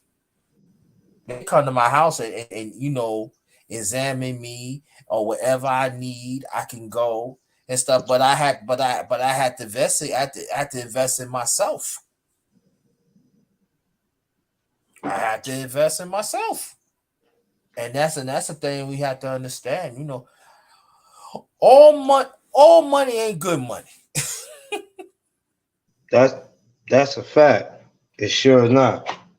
But people will find that out the hard way. I'm not trying to find out the hard way, but people are gonna find out the hard way. All money ain't good, but just like all organizations ain't good organizations. Man, ain't it really ain't. And so we have to understand that we gotta have these conversations. We gotta understand that people, especially our people, have to understand that you got I got it all. I got this and got that. That don't mean nothing. You always got a plan. You always got a plan and stuff. And let me say this though too: the ones who's not working, or the ones who have other income coming in, don't not let nobody to chump you out, because you have the right to live. You have the right to live to be better too. You have the right to have the opportunities to strive to be better. So no, do not let these people don't let them other people tell you, oh, you don't have the right to be in these conversations, because you have a right to be in these conversations too. And that's what I'm bringing to the table. I bring to those people. I'm talking to those people.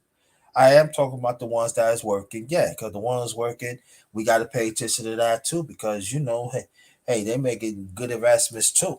But I'm talking about the ones who's not in the field. So y'all can y'all can make sound decisions too to better your life and everything. You have the right. You have the right to do it. You have the right. You have the right to live. How I say this. You have the right to live in an appropriate way, in the right way. You have the right. You have the right to fight for it. You have the right to advocate for it. You have the right. Uh-oh. Do I know this person? Oh, that's Coco Tina. Uh-oh. You done did it now. You done did it now, Underrated. Yeah, oh yeah, I get it Man, now. yeah, yeah, you did it. You did it. Uh-huh. Y'all did it. How are Hey, Coco you? all Coco right. T, I don't want no problems, miss. I just was letting you know that I keep my money in my socks. That's all I was saying. Yeah, and I was about to say Oh, something else, and I had to erase it. yeah, I already I keep seen my. it. I know you I already did. seen it. And you know what? And I tell you one thing too. And then I'm saying it depends on the I woman. keep my That's money that all over that's the place. Let's put it like but no that. no no but what you said, it depends on the woman. That's a great investment. I know where to go. Hey, Shut up, look, Underrated. could we negotiate here? Listen. I got their hand, and hey, look. I'm just saying, look, are you with somebody? I could invest too. I got some ideas. Let me stop. You gonna invest or you gonna withdraw? Which one you trying to do? But Oh, hey, look. oh. Listen. It could be both. Um, Got to put it in. Yeah, with I'm joy. turning Hey, I'm look. turn I'm turning my camera. I'm turning my camera off. My, There you go. McClay always running, man. Why you always leave me, man? hey, listen. She got me nervous right now, so I think I'm just gonna stay right here. Why I'm did going. why you leave me? McClay, I thought we knew your brother. You leaving me? Why man, we gotta talk, man. There had to be a code that you're supposed to leave me, man. nah, I was just coming up just to speak on investments. Yeah, And do that, and your please. brother Alonzo, he does have a good point about investing in retirement plans. Uh, Uh, but Us as people, I know he pushes that a lot, but we still need to learn how to max out our other avenues, especially if you are employed and your employer does contribute to a 401k or 403b or whatever, because that does lower your taxable income. So you're paying less tax. So the goal is to try to grow your money, pay less taxes, and also maintain your livelihood. Sometimes that's hard, because it seems like the more we make, the more taxes we pay. So if you do contribute, um, to your 401k, if you do contribute to an IRA, if you do contribute to the life insurance retirement plan, that just gives you several avenues where you can basically, as our wealthy people do, move Right. money and safeguard that so they don't have to pay out. So that was just trying to piggyback off of what he was saying. Um, because a lot of us as, blacks, we don't know because we was never taught. Um, I could say, I'm speaking from experience. My mother, all she knew how to do was survive. Survival and is different from building, wealth. So I'm gonna just take this little and I'm gonna stretch it. I ain't got time to save because I need it now. But, as I got older, getting into finances and taxes and stuff, you know, we have to take that time to save regardless of what we're going through, regardless of where we are. Um, Even if, you have limited income, you still need to be able to put something up. Um, Something. It could be what, $5, maybe $5 a month. Is that going to hurt or make you? Is that going to break or make you? As long as you're putting something away, and that's something that I stressed and instilled in mine, who are now, got a nice little foundation. I was like, but if we don't, as people, um, teach our little ones how to save, starting as young as, I don't know if y'all remember. I know when I was growing up, we did used to have the little Tootsie Roll cans that we would put the change in, but we was quick to go to the corner store or Oh go yeah. buy some sneakers or go buy some Oh yeah. instead of putting it up. I got Tootsie Roll cans somewhere at my house right there. I gotta look for it too. So Knock it off. Knock it off, underrated. I'm not afraid of you no more, Mr. McClellan. All right. So, we was taught to save, but then we always spent instead of, exactly. okay, we're going to put that up for another day. So I don't know. Again, it has to be taught. And if people don't know, then they need to look for others to teach them. And life insurance, yes, I have several policies. So yeah, if something was to happen to me, my children will be set. But it's all on how they spend too.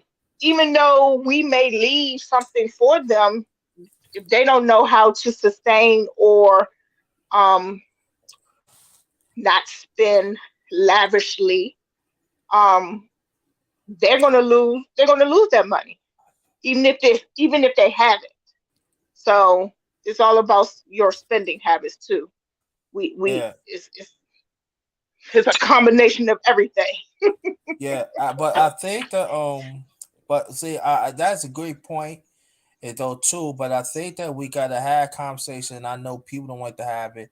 What about the ones on disability, and what about the ones who cannot achieve certain policies that they have? We gotta have those conversations. What about for Why them? why do you think that people on disability can't save? I'm not saying they cannot say, but Okay. I could say It that might is take longer. It just might take longer. yeah, It's just going to okay. take longer, and it's just, baby steps. I mean, you just got to, maybe, all right, I got leftover this month, I got $5, but I'm going to go get a coffee. Which one you going to go save or get a coffee? So, I mean, it's going to take sacrifice. Yeah, but I think people do make sacrifices, but not enough because there are some policies they would not have. But because I know because when my father was being sickly, starting back in I believe in '86, it was not the but was no policies was really was happening back then. Oh, she dropped off. I don't know what happened. Yeah, When sometimes you start when StreamYards you be start doing that. speaking when you start speaking the truth, they take you. Yeah, yeah, it's true. I believe that. I believe that, I'm telling it's you. It's all it's YouTube. That's her. Oh, Hey, don't hey, wait a minute, wait a minute. You can't do that. You can't do that. You can't show your face and then drop out. Come on now. Underrated. What the hell going on your show? I don't know, but I'm I'm gonna telling them. protest this. I'm gonna protest this. I don't like this. I'm gonna tell the miss on her too. You can't What? come and show. You can't Don't come do and show that. the. You can't show the We black going beauty. we You can't supposed to show the be black hanging out. beauty. Listen, you can't show the black beauty and Ellen, then I'm dip telling. out. Nah, you Well, can't do shout that. out the big No, dude. Shout out the I'm big at dude. work. I'm at work. Oh shit, she at work. Okay, we're gonna let her slide with that one. She at work. No, she All not. right. I ain't let. Okay, I don't believe it though, but okay. Okay. I believe she at work. She at work. I believe she's in the middle of getting dressed and she's not trying to show anything. Oh, Oh she's no definitely at no work. no. Oh no no. Oh no, She at she's work. behind that. She's behind that desk. Oh, Yeah, I know she I can be give me some no food no no stamps no no today. no. She behind an expensive desk that do big things. So we had to be shh. Big Duke in the building. What's good? Big Duke, what up, man? I'd send the link. I send the link to you to your Y'all email, funny. brother, if you wants to get on. Y'all so funny. Hey, Big Duke, don't get on here showing your muscles neither. Make sure you have a shirt on, sir. Thank you. Muscles are Nah, good. What you talking about? Uh, what? Oh Lord Jesus, here we go. Hey, look, I don't have no muscle, so I don't. so Well, so where so I so come so from, what? I don't So have muscles. I have muscles.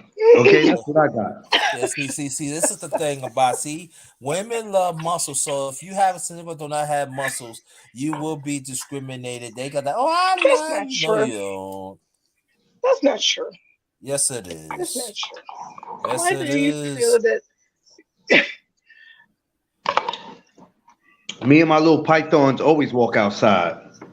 There you Heck, go. you could hug on that person. Oh, it feels so good. They say, I wish that person could have some muscles and all that. They ain't gonna let you know now. They ain't gonna let you know. You want some muscles? I suggest you go to the seafood spot. Ooh, Now you got can't eat seafood. You want me to be dead? Oh yeah, that's right. Forgot. Can't have that. But Right.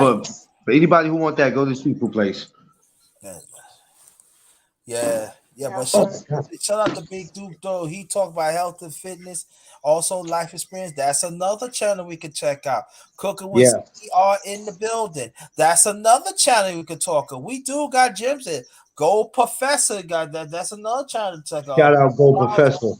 Yeah, brother Alonzo Hall. That's another channel to Yeah. check Yes, out. sir. So we got and then that's right. Big Duke and Clarence they said I better start saying my no saying my channel or they're gonna beat me up. So I Clay he from New York, Big Duke from the Swamps of Florida. I don't want to get tore up and everything. You one piece of my body is in a coffin in New York and the other half is in Florida. So I don't want to be split up dead and shit. So yeah, support my channel too, man. The more diverse, but usually I do JT is out and about, and I usually do chop ups. Now once in a while I do, morning real talk, but other stuff is in the back burner. Yeah, that part. But I thought you was gonna do boxing. So Oh, you Bach, bringing that back? to tell the truth, Coco, tell the truth, Clarence might have a surprise for us. I mean, we'll have a surprise in the near future, and Oh yeah, that will be on the underrated boxing talk, and that's gonna be 84 or 85, we something like waiting. that. Yeah, we putting it together now for him. And we just waiting to get a date. You know, Yeah. because it's definitely going to be something epic. I already got both sides. We're just trying to get a day in where we can Yeah. make it happen. But it's definitely going to be epic, and everybody would have to definitely tune in to see it. But it's definitely going to be epic. And Oh that's yeah. another thing, with our people, we have to make sure, right? There's nothing wrong with us helping somebody who's in the need of help. So even with this social media, YouTube, Facebook, Instagram, anything we can do, you know what I mean? We have to look out. That's what me and Underrated has been doing for the last 3 years since we've known each other. It'll Yeah, be 4 years and soon. also shout So out to Big Duke too. He been helping. yeah. We got to put him in the mix too. He been helping out too, and and also too, Coco Tina. I'm gonna get me in a few seconds. Big Duke had Ray Mercer on his channel. He also Yeah. he also had somebody from Oakland. I think Peter Cox. He played for Oakland Raiders. Also, he an actor and stuff and trainer. Also, I- he had other yeah, he had prominent people that some of them I have been part of the panel on too.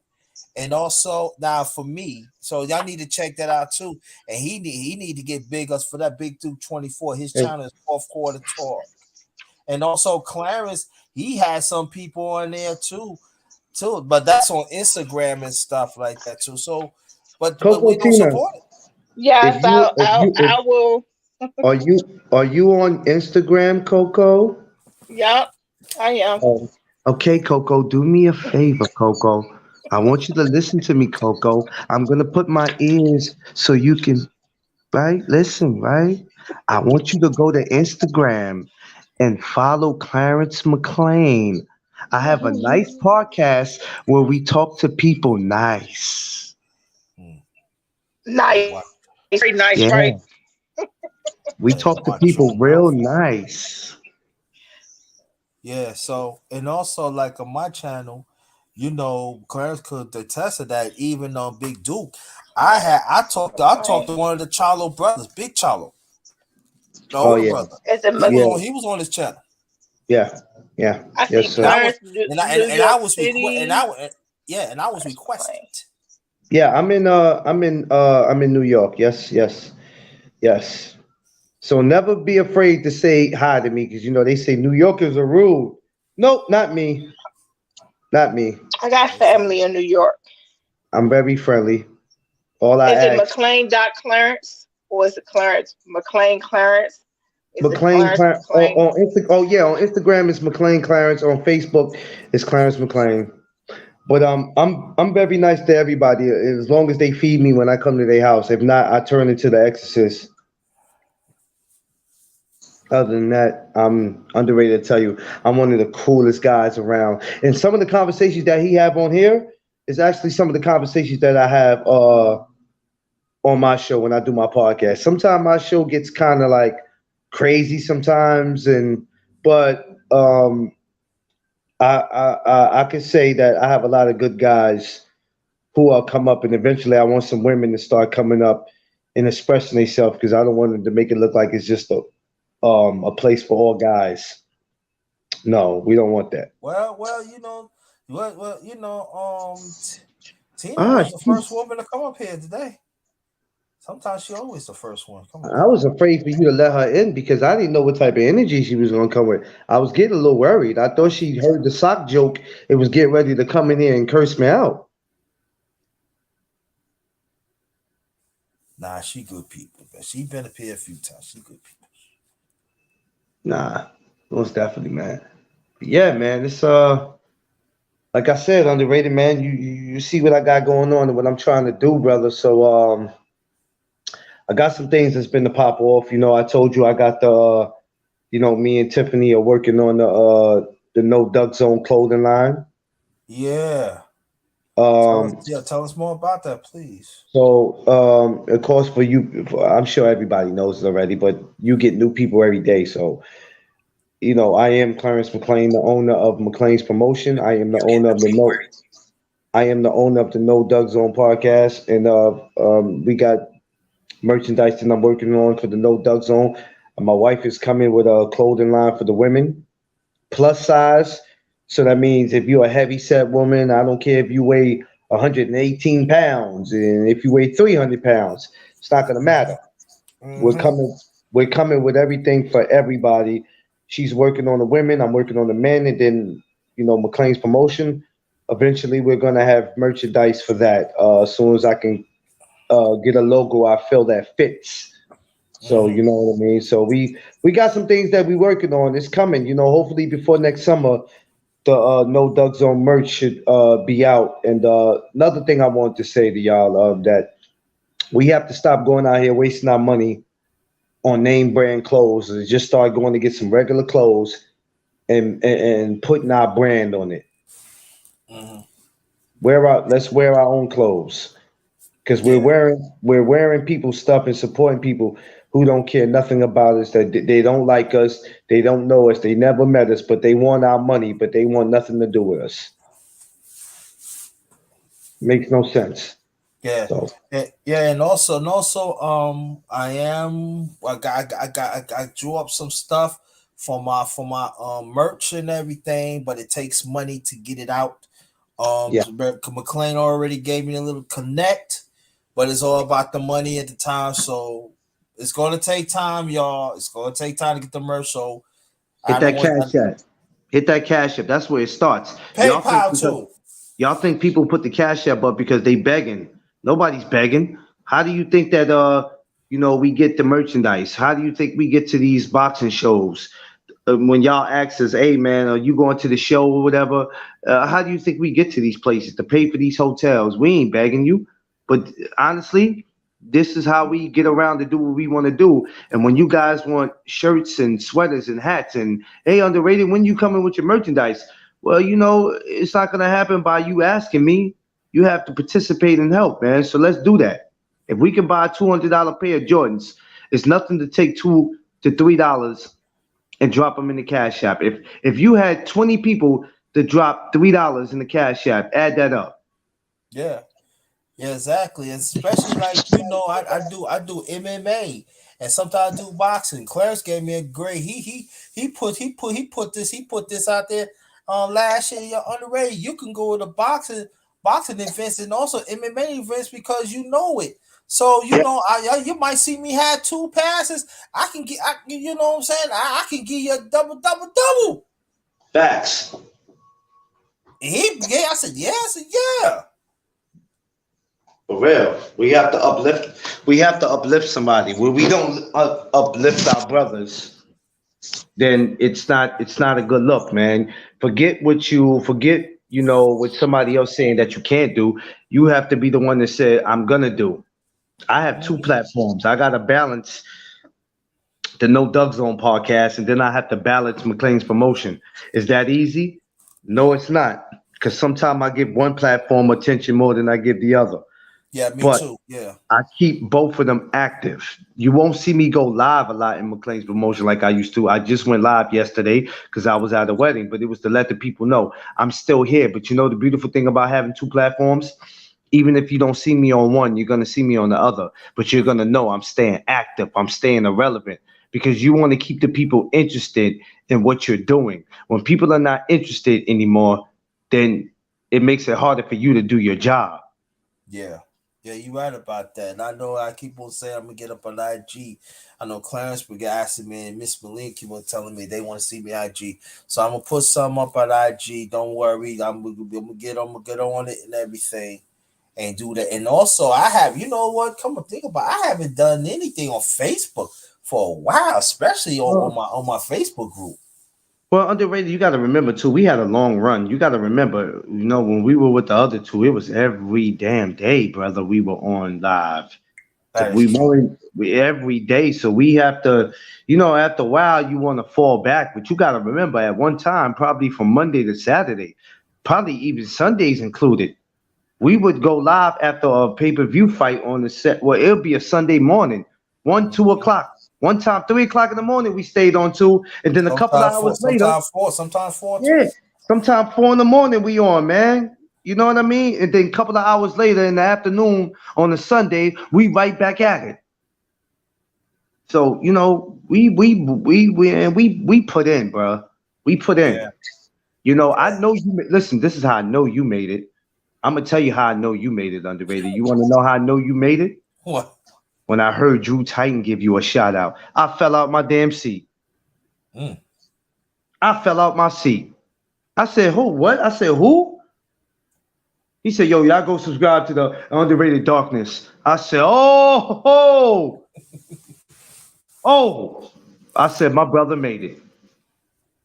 Another not too long ago, Ricky shot you out, and he shot me out too. I said, oh, snap. Oh, and let me tell you something. I don't talk to Rick every day, but one thing I can say, Rick comes through on the Facebook. Rick comes through on IG. I can say that. He don't have to come on the live, but he does come through and support. And I always tell people when he come through, go subscribe to my brother, Ricky Williams. Like, share, and subscribe. Yeah, he told me, because I want you to get in this conversation too, Coco Tina. Yeah, he told me, he said, yeah, I know I haven't supported you in the room, but I got you, and I did promise him on the chop up, and also I gotta do a chop up with you. So McClain, but Clarence, he's a busy guy, he's a busy brother too. He promotes part of his vision, he promotes amateur boxing, y'all. Y'all don't know how easy that is. Man. That's not easy, y'all. Let me tell you the funny thing about life that some people may not know if they have no plans in their life to do anything. The hardest thing about life, right? I don't care what you do. It doesn't have to be boxing. It's getting people, number one, to believe in your vision, and you having to build a bond and a trust with people. You understand? You have to do that, because without that, you're not going to go anywhere. I have to build a relationship with fighters. And when I mean building a relationship, it's just not me being cool with them because I want to interview. A lot of these guys are almost like family. Well, I ain't gonna say almost like family. They are family. Where I could call them up on a regular day just to ask them how they were doing. How you doing? How you feeling? How's your day? Sometimes you don't know what people, like I was telling you about the girl who was going through what she was going through. Just because everybody looks happy and they got money and they got this and that doesn't mean they're doing good. So a lot of times, I build relationships with these fighters or just with people in general. But man, I'm busy, man. I'm so busy to a point where I should be having all the money in the world now because of what I do. But all that'll come in due time. Some people say, man, if you were doing this, you'd be having this kind of money on you. Well, that's easy for you to say. But if you ain't doing it, if you ain't taking the steps I'm taking, then you don't know how this go. This is a process. This is a process. For to go out of town to see a fight, or to go out of town to broadcast something, it costs you. I would love to go from here to see my brother Underrated. And you might think that, man, that's not that far away. But if you ain't got the traveling money to get on the bus or to get on the train, you can't do it. No, y'all gotta keep that in your mind. I'm very, like Underrated said, I'm very busy. I have to balance two brands, McClain's Promotion and No Doug Zone. I gotta balance it, and a lot of times that's not easy. Because when I get off of one platform, sometimes I don't want to jump on another one. I'll be beat down, Underrated. I ain't gonna lie to you. I understand that. Yeah, I know the sentiment, because I'm tired. Sometimes people say you're underrated. I had people come to me, you're underrated, man. I remember you used to hit us with 4 or 5, man. I slow down, man. Cause I got priorities, man. I'm with the Miss now. We do things together, and also I'm broadening out my vision and stuff like that. And I mean, I'm like, so I'm trying, hey, yo, my priorities, man, priorities and stuff, man. And I try to listen, now you see what I be talking about when I be like, Underrated, I can't. I got No, 10. I've been No, understanding I that. know, Trust me. no. I know, no, but you see, but now you really see, like, look, man, now you got the misses. It's like, bruh, So all y'all that want me to hit y'all with 4 or 5 videos in one day, That ain't happening. That ain't happening. not happening, cat. I go on IG for about maybe 2.5 to 3 hours. Yo, you know what I tell them? If you want to know, hit the archives. Man, look, I go live for free every damn day, man. And look, it's like I said. I remember one time I was on there so long, IG was about to kick me off. Now I got to a point where I get the hell off. I don't even listen. I don't want them kicking me off. I don't need them telling me when to get off. So I always know by the hour and a half, 2 hours, I'll end my video and just be like, you know what? I'll come back later on. That's why I got to a point where I go live twice a day now. Sometime I'll do it in the morning, and then you'll see me come back later on in the afternoon or night. Right. And at the same time, this is work. People don't think this is work. It is work. It's a lot of work, bro. Because now what I got to do is, instead of me going from live from No Duck Zone twice in one day, I got to start pushing to go live on McLean's promotion in the afternoon now. Mm-hmm. That's what I got to do. I got to get back into. I would love us, and even Coco. I would love her to one day we all will be on my platform on McLean's promotion, and we all could chop it up on there. Speaking of Coco, where did she go? Yeah, work. She probably doing something. Oh, she probably had to mute her. Her mic is not muted, but maybe she just got busy. She stepped out, or she hiding out. You want to make sure what we talking about and everything. Okay. I don't know. Yeah. Yeah, but we got like I said, man. I'm super excited. You know, we're coming to the end of the year. Hello. Hello. Hi. Hi. Yeah. She hiding Can out. you hear me? Yeah. Oh, okay. Thought I was gone. We thought your boss might have kidnapped you and put you in the closet. No, don't do that. I thought your boss did. I'm like, No. we was calling you for. We were Don't calling say you that. for. Don't say that, girl. Coco might have a significant one. Ain't gonna like that, and it might be somebody that boss might be dead. Oh Lord Jesus, Coco, you running around with 6'5", 300-pound dudes. Is that what you doing, Coco? We don't want nobody to get hurt. I'm sorry. Oh my God. That boss gonna be in the coffin. Yeah, we don't want that. Now We Coco don't look want like that. you We know. don't want I'm that. looking at Coco picture, and Coco look like she do something that we just don't know about. Coco look like back in the day she had to put hands on people. Yeah, Coco, Oh, you look like you was no joke back in the days. Am I correct? you're correct. Okay. I'm still that. I'm still a non-nonsense girl. Oh, see, I don't. I'll make sure. Thanks for telling me that. I'll make sure. Let me take a sip of the Seagram's ginger. Yeah, I'll make sure I wear my. I'll make sure I wear a bulletproof vest or something in case you want to punch me in my stomach or and something. God. protect your face, because she do got hands. She might have hands of stone, like the rat. Oh no, I'm soft. It's soft until Okay. it gets. I was told until it gets boiled up. Okay. Yo, Right. Coco looks like a principal in school that would just suspend you if you came in there walking with your pants down. That's what Coco looked like. Mm. Oh my. No. Yo, she look like the Marvin walking Thor with the stick. What you? Oh no! Please don't hit me with the. Okay, Where'd you hey straighten up. Coco, if you don't mind me I asking, do. I do. I'm where'd you from grow up? DC. Nope. I'm Oh. a DC girl. Oh. Oh, you and these those chocolate man. Be Oh careful, man. y'all. Yo, I'm listen. definitely Let me change this refrain, Coco. I am sorry wherever I say, yeah. and I'm just saying I was though. Everything I say is jokes. Let me Jokes. watch let me watch my mouth. DC, let me Exactly. oh Lord Jesus. Oh no, Y'all got your nerve. brother No. Clarence, we need to be careful because Yeah, these are yeah, we jokes, did. y'all. Because Yeah. these people say you sip it for her, man. These are jokes, That's y'all. okay. Okay. That's okay, underrated, because me and you're missing out. We supposed to get together tomorrow, remember?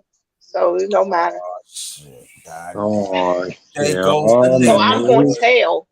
I'm gonna Oh tell No, her. man. no, don't. Come on, listen. You got it. Oh man. Hey, underrated man. You better sign off now, bro. Nah, I Sign, ain't signed on nothing. sign off. Yeah, I fuck. Yeah, she should. Oh, going it, man. This video gonna have to be 2 week Coco opinion. Tina, what's your IG? What's your IG? Oh Lord Jesus. Coco Tina.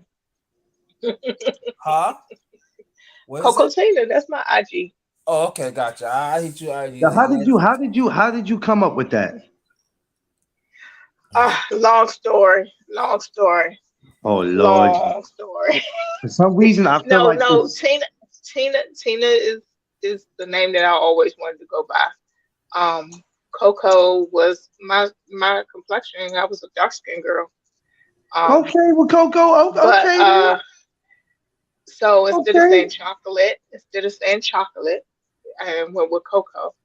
But back in the day, it used to be CCC. Um, but yeah, but that was a long CCC. story. Okay, Coco. CCC. I ain't mad. Listen, I'm not mad Is if it you. all right? Let I, me ask you a question. Is CCC, if that's a PG story or No, it's oh, not. oh No, it's God. okay, not. okay, wait, let me Underrated would be the one to ask that question. hey, look, you put it out, Oh, I got it back. oh. I gotta cover my channel too. So we gonna know that's all right. We can leave it just like that. Let me find out, Coco, that back in your days, you had dudes dropping down to their knees. Jesus, Begging me, please. that's No what Coco had. comment. Coco had them singing outside of her window like the Force and D's. Hey, Clarence, you gotta help me out here because you information. She get ready to meet the miss tomorrow, man, and then Whoa. She's getting ready to meet the Miss tomorrow. Jesus. Time for me to see, sign off. y'all might not see me do any more JT out and about, and you know what I mean, that might be the last part. Oh Lord, have mercy, And it's Jesus. all your fault, Clarence. I'm like, boy. Oh, it's always got to be a dude from Brooklyn that blames a dude from the Bronx. This is why I don't get along with y'all. You do the Jesus. same thing to me. You do the Come same on, thing to man. me. You said Brooklyn is bad. You did say Coco. Coco, do me a favor. I want you, when you meet up with the missus, I want you to tell her all negative things about him today. all right, Clarence, man. Man. I want you to say nothing positive, Coco, all negative. Just Nothing say that he was positive. acting I out of got it. control. I ain't Tell saying him, Clarence. I tell you one thing. If the miss said it's done, I'm coming after you, bro. I said, yo, Tiffany, you Miss can't come, you can listen, you can't come after me because Tiffany. I move every 30 days. I find you. Know, I find you. I sniff you. I know. I said, doggone. I search for you from 5 boroughs. I don't care. I be in the East River. You I know got what? a house somewhere I got a house in Nutbush, Tennessee. You can't find me. I'm somewhere Come out on, I there. bet. I know. I go find you. Even I had to hit. Even had to hit somebody in the head. I find you.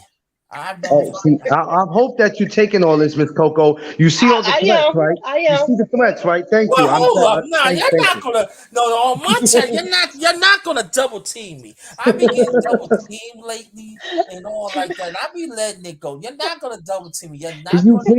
Can you please confirm to his lady that he needs a little anger management and he's been going through stuff and Yeah, he'll, no, you no, know, no, so no, no, no, let's no, make no. sure that we get him somewhere. Listen. I'm a good guy. I'm a We gentle gonna give guy. him some help. I don't play. Yeah, please give him the help. I Yeah, don't please. play. I don't play. Y'all should know that. I'm a gentle guy. You know what I mean? No? You got a mean streak on you. Yeah. You have shown it. Everybody No, knows I that. know, yo. I let it be said. I don't take I don't take no BS. Okay. I don't set BS. If a person try, I don't set BS. I don't know what it is. It got late in my lifetime and everything. I don't know. I don't set no BS. I'm You sorry. give, you give me BS, I have the right. I have the right to take you there, and I don't have no problem to do it, man or woman. That definitely sounds like That's what the I like diary. about you. That sounds like the You're diary of a real. mad black man. That's what that sounds like to me, And underrated. He you don't know deserve what? help. But all jokes aside, though, but at the same time, I You am a have to nice be real. person. I am a nice person. I'm willing to help people, but I don't like egotistical people. Cause I'm gonna tell you, I am. I don't like egotistical people. I don't like people who think they got it all and then all of a sudden they think they know. I don't like them. I have fun with them. I really do. I really do. I really want to, especially I want to see your faces, precious. I want you to feel me. I really do. I really do. Mm. But you're not going to win. But You see, an that New asshole, you Yorker asshole. coming out. No, But yeah, just me. That's how it okay. is. Okay. Mm-mm. You got it. I gotta get ready to go back to work. You guys have a wonderful day. And I'll see you tomorrow. when you meet with the All right, missus, Coco. I just say, no, listen. Well, these are jokes, okay, Coco Teen, okay, please. I'm Don't just saying, believe him. Claire, Claire, I'm trying to. Would you help me sometime, all right? Don't go on again. I don't ask for much. Just help me, just a half Coco, a you inch. enjoy the rest of your day. Remember what I told you. Oh,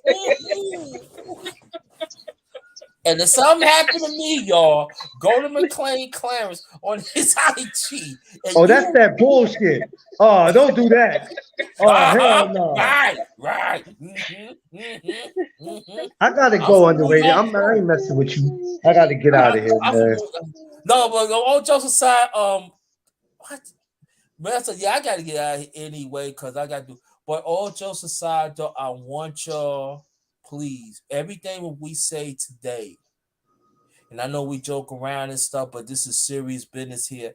I want Yes. y'all to engage in these conversations. People from working, if you don't got nothing to do, engage in these conversations. Tell your kids about it because these conversations have to happen. We just cannot think of us as a people that we have it all. We have a certain money there, or sometimes, or I got this and that we have it all. No, we have to help each other out because I'm telling y'all, the fix is in, y'all. The fix is in. So whatever you did with finance with brother Alonzo Hall, and he told about his experience, he got shot 5 times, he almost died. When you talk about Clarence McLean, he doing his thing, and Coco T, she bring what she bringing into, and that's gonna be a beautiful day tomorrow. Mister tell me, yeah, and then at the same time, what I'm bringing to the table, and also Big Duke, what he coming in and everything, and other people. If other people do not want to engage, that's on them.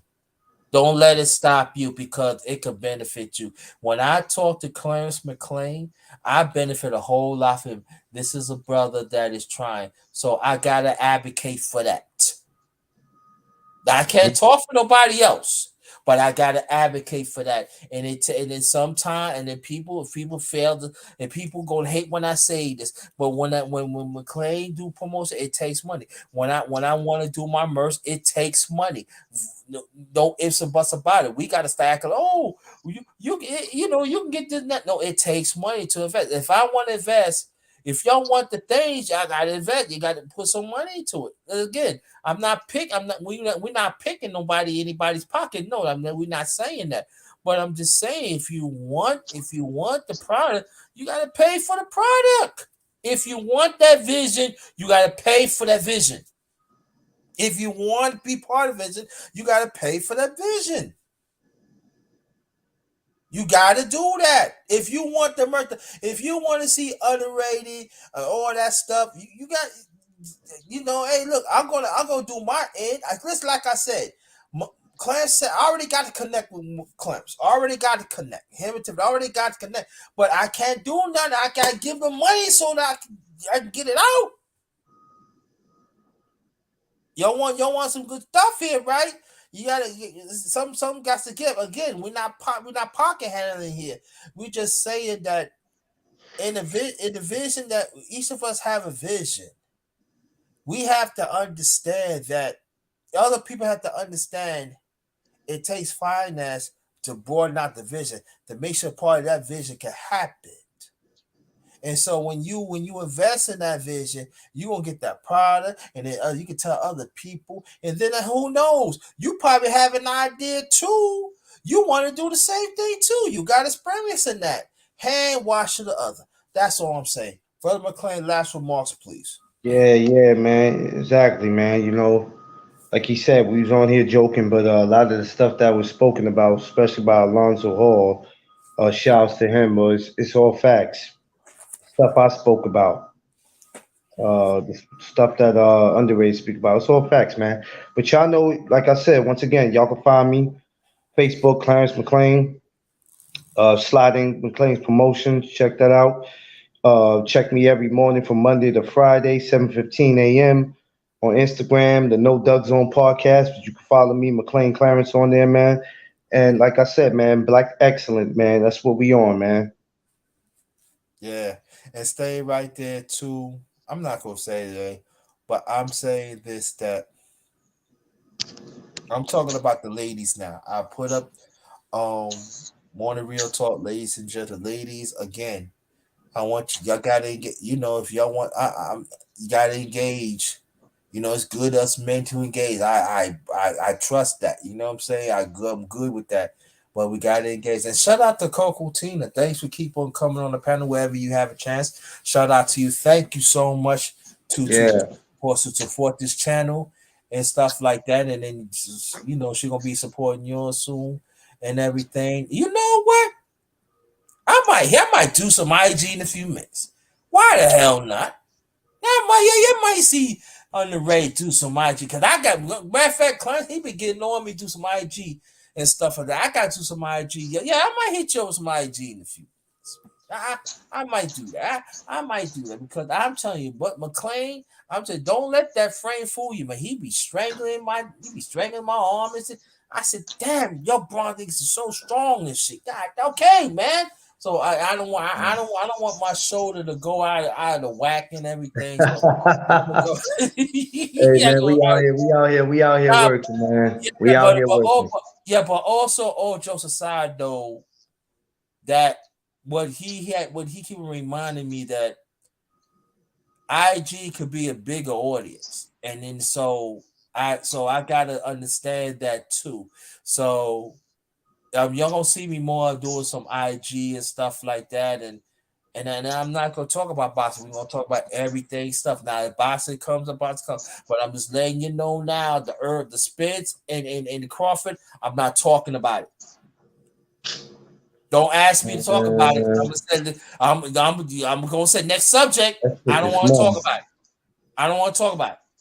Yeah, I had my last convo. I only brought it up today because I was trying to figure out what the hell was going on because I heard about December 10th. But other than that, tomorrow morning, I'm not waking up talking about that shit. I didn't have to bring it up today, but I knew at some point somebody else was gonna bring it up. That's why I said something. But yeah, that's it though. I ain't doing. I'm not. I'm just not. I'm not doing all that.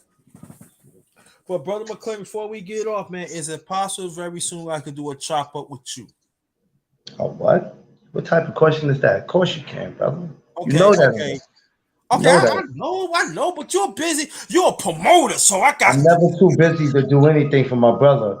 You know what I mean? This is why I take advantage of doing all this now because once I really get busy, I may not be able to go live like that anymore.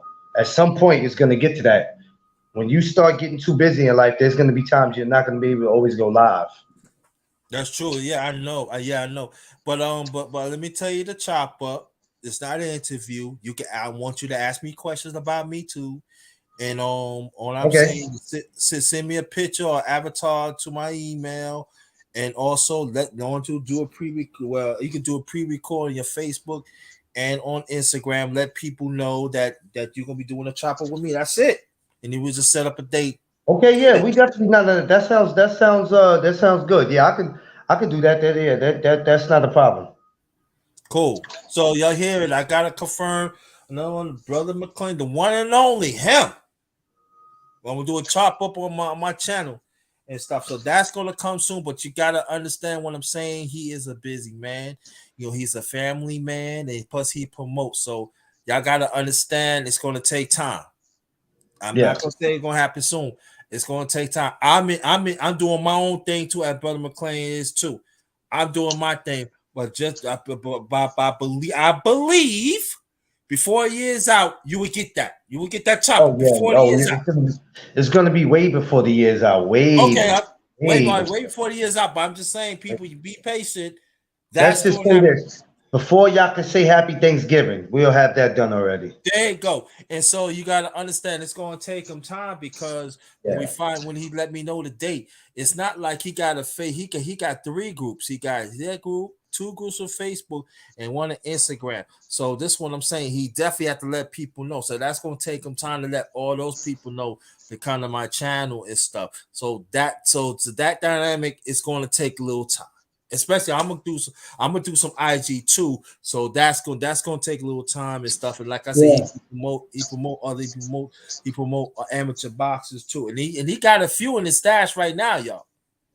So Matter of y'all fact, definitely. one of them I supposed to do an interview with Clarence too. I think his name is Jacob, so I might have him. Most Oh likely, yeah, my little man Jacob NYC. Y'all go follow my brother Jacob NYC on Instagram. One of the hottest amateurs is out in New York City right now. yeah. So So follow him. Jake, right? So Jake already let me know that he gonna come to my channel.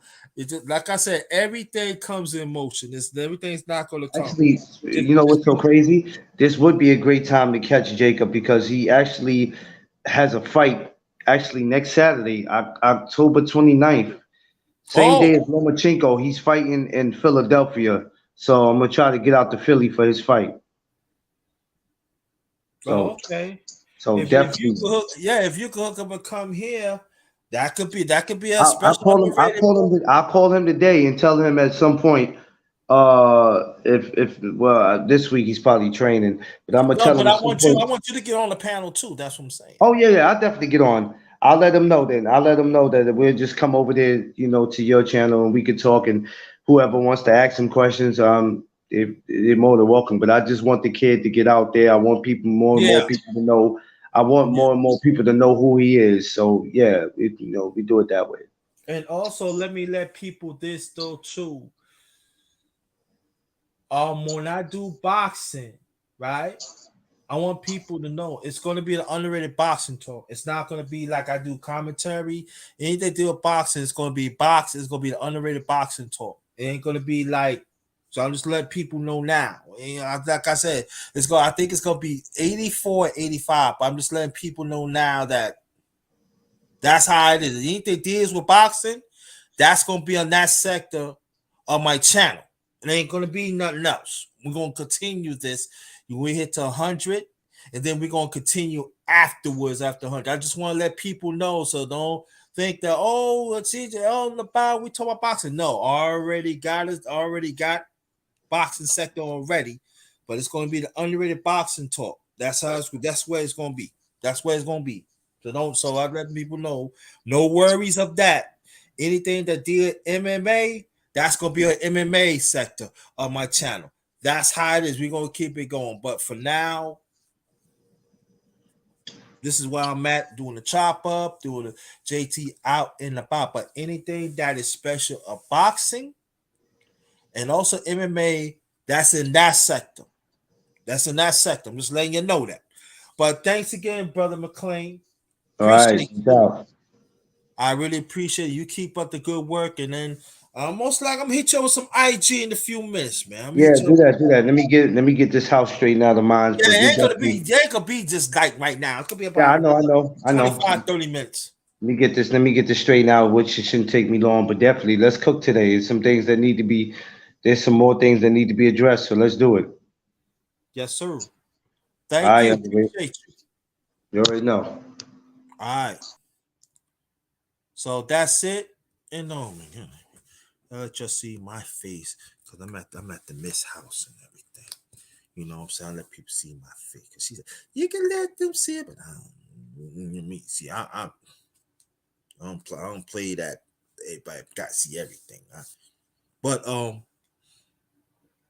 Shout out to Big Duke. Shout out to Brother Prince. Shout out to Brother Alonzo. Shout out to Brother Nameless. And shout out to Brother Clarence. And shout out to Brother Alonzo. There's somebody I missed. If I missed, yeah, shout out to Sister Coco Tina. That I'm gonna say this before I get off here, because I think I'm gonna do some Instagram and stuff like that. It's this that is very, very important, y'all.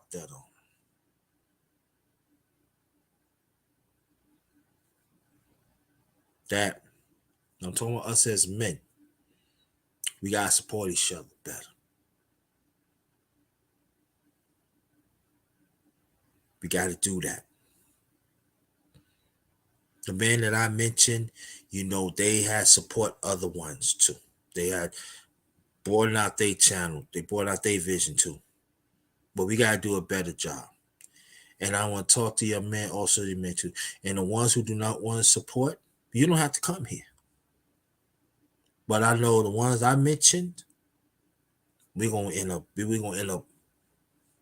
doing things. And we're gonna have conversations that highly in this space do not want to have. And also I do a very powerful chop up with Brother Drew Titan. I'm from the LDBC, likewise he is. I want you to go check that out. That's in the channel. I want you to go check that out. JT is out and about. I believe that's part 19, I believe. I was with the Miss. I show y'all around. She showed me the University of Maryland. I want you to go check it out because she was tired. She was tired yesterday, but she wanted to say, I'll take you around. So she took me around, take us around. I show you the camera and stuff like that. So, but I ain't going to do it all the time. But I just feel like that I did Private Shaw on my last week that I was going to do New Carlton. That didn't work out because the trains got that. Matter of fact, it's really my fault. I should have known. I should have said it a different time. I said it for 8:05, but I should have said it for like 8:35. So, but that's all right though. You live and learn. So in case like if I stop at New Carlton again on the Amtrak, I know what time to set it for and everything. So y'all will get that. But I apologize for that. I apologize to one in Washington D.C. But I gave you that 2 days ago, so no worries about that one. All right, I'm just want to let you know that I'm gonna put some good stuff out. I'm gonna put the truth out, and they just need to work. You know what I'm saying? The ones who want to work with me, want to work with me, and the ones don't, not lose no sleep. But let me get ready. God's willing, I'll be hit you on the IG. My IG name is Jerry5465. Jerry5465. I will be doing also Facebook in the near future. So watch out for that and everything. So we're on the move, y'all. We're on the move. On behalf of my channel, The Underrated Darkness, yours truly, number one grinder, one of the best kept secrets on YouTube. Anybody that wants to donate, that'd be greatly appreciated. Let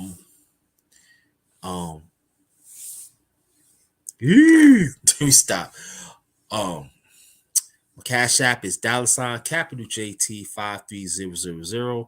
Also, PayPal is paypal.me, all in caps, /JT Black 53. Let me say it again. My Cash App is $capital JT 53000. Also, paypal.me /all in caps /JT Black 53. So if you want to donate, that'd be very much appreciated. Or if this is your first time on the channel, hit the bell. Make sure it's lit up. It says all. Make sure it's lit up so you'll be the first one to catch a powerful live stream or video. Please hit the likes up. That'd be better for the algorithm. That'd be greatly, greatly appreciate. Share this out. Share this out. This is great information. Great information for the ones that participate and the ones that was in the chat participate in this conversation. I want to thank y'all again. Stay blessed, stay blessed, stay blessed. This is the last of the morning real talk number 31. Yours truly, the number one grinder. Good afternoon. This one is Ghetto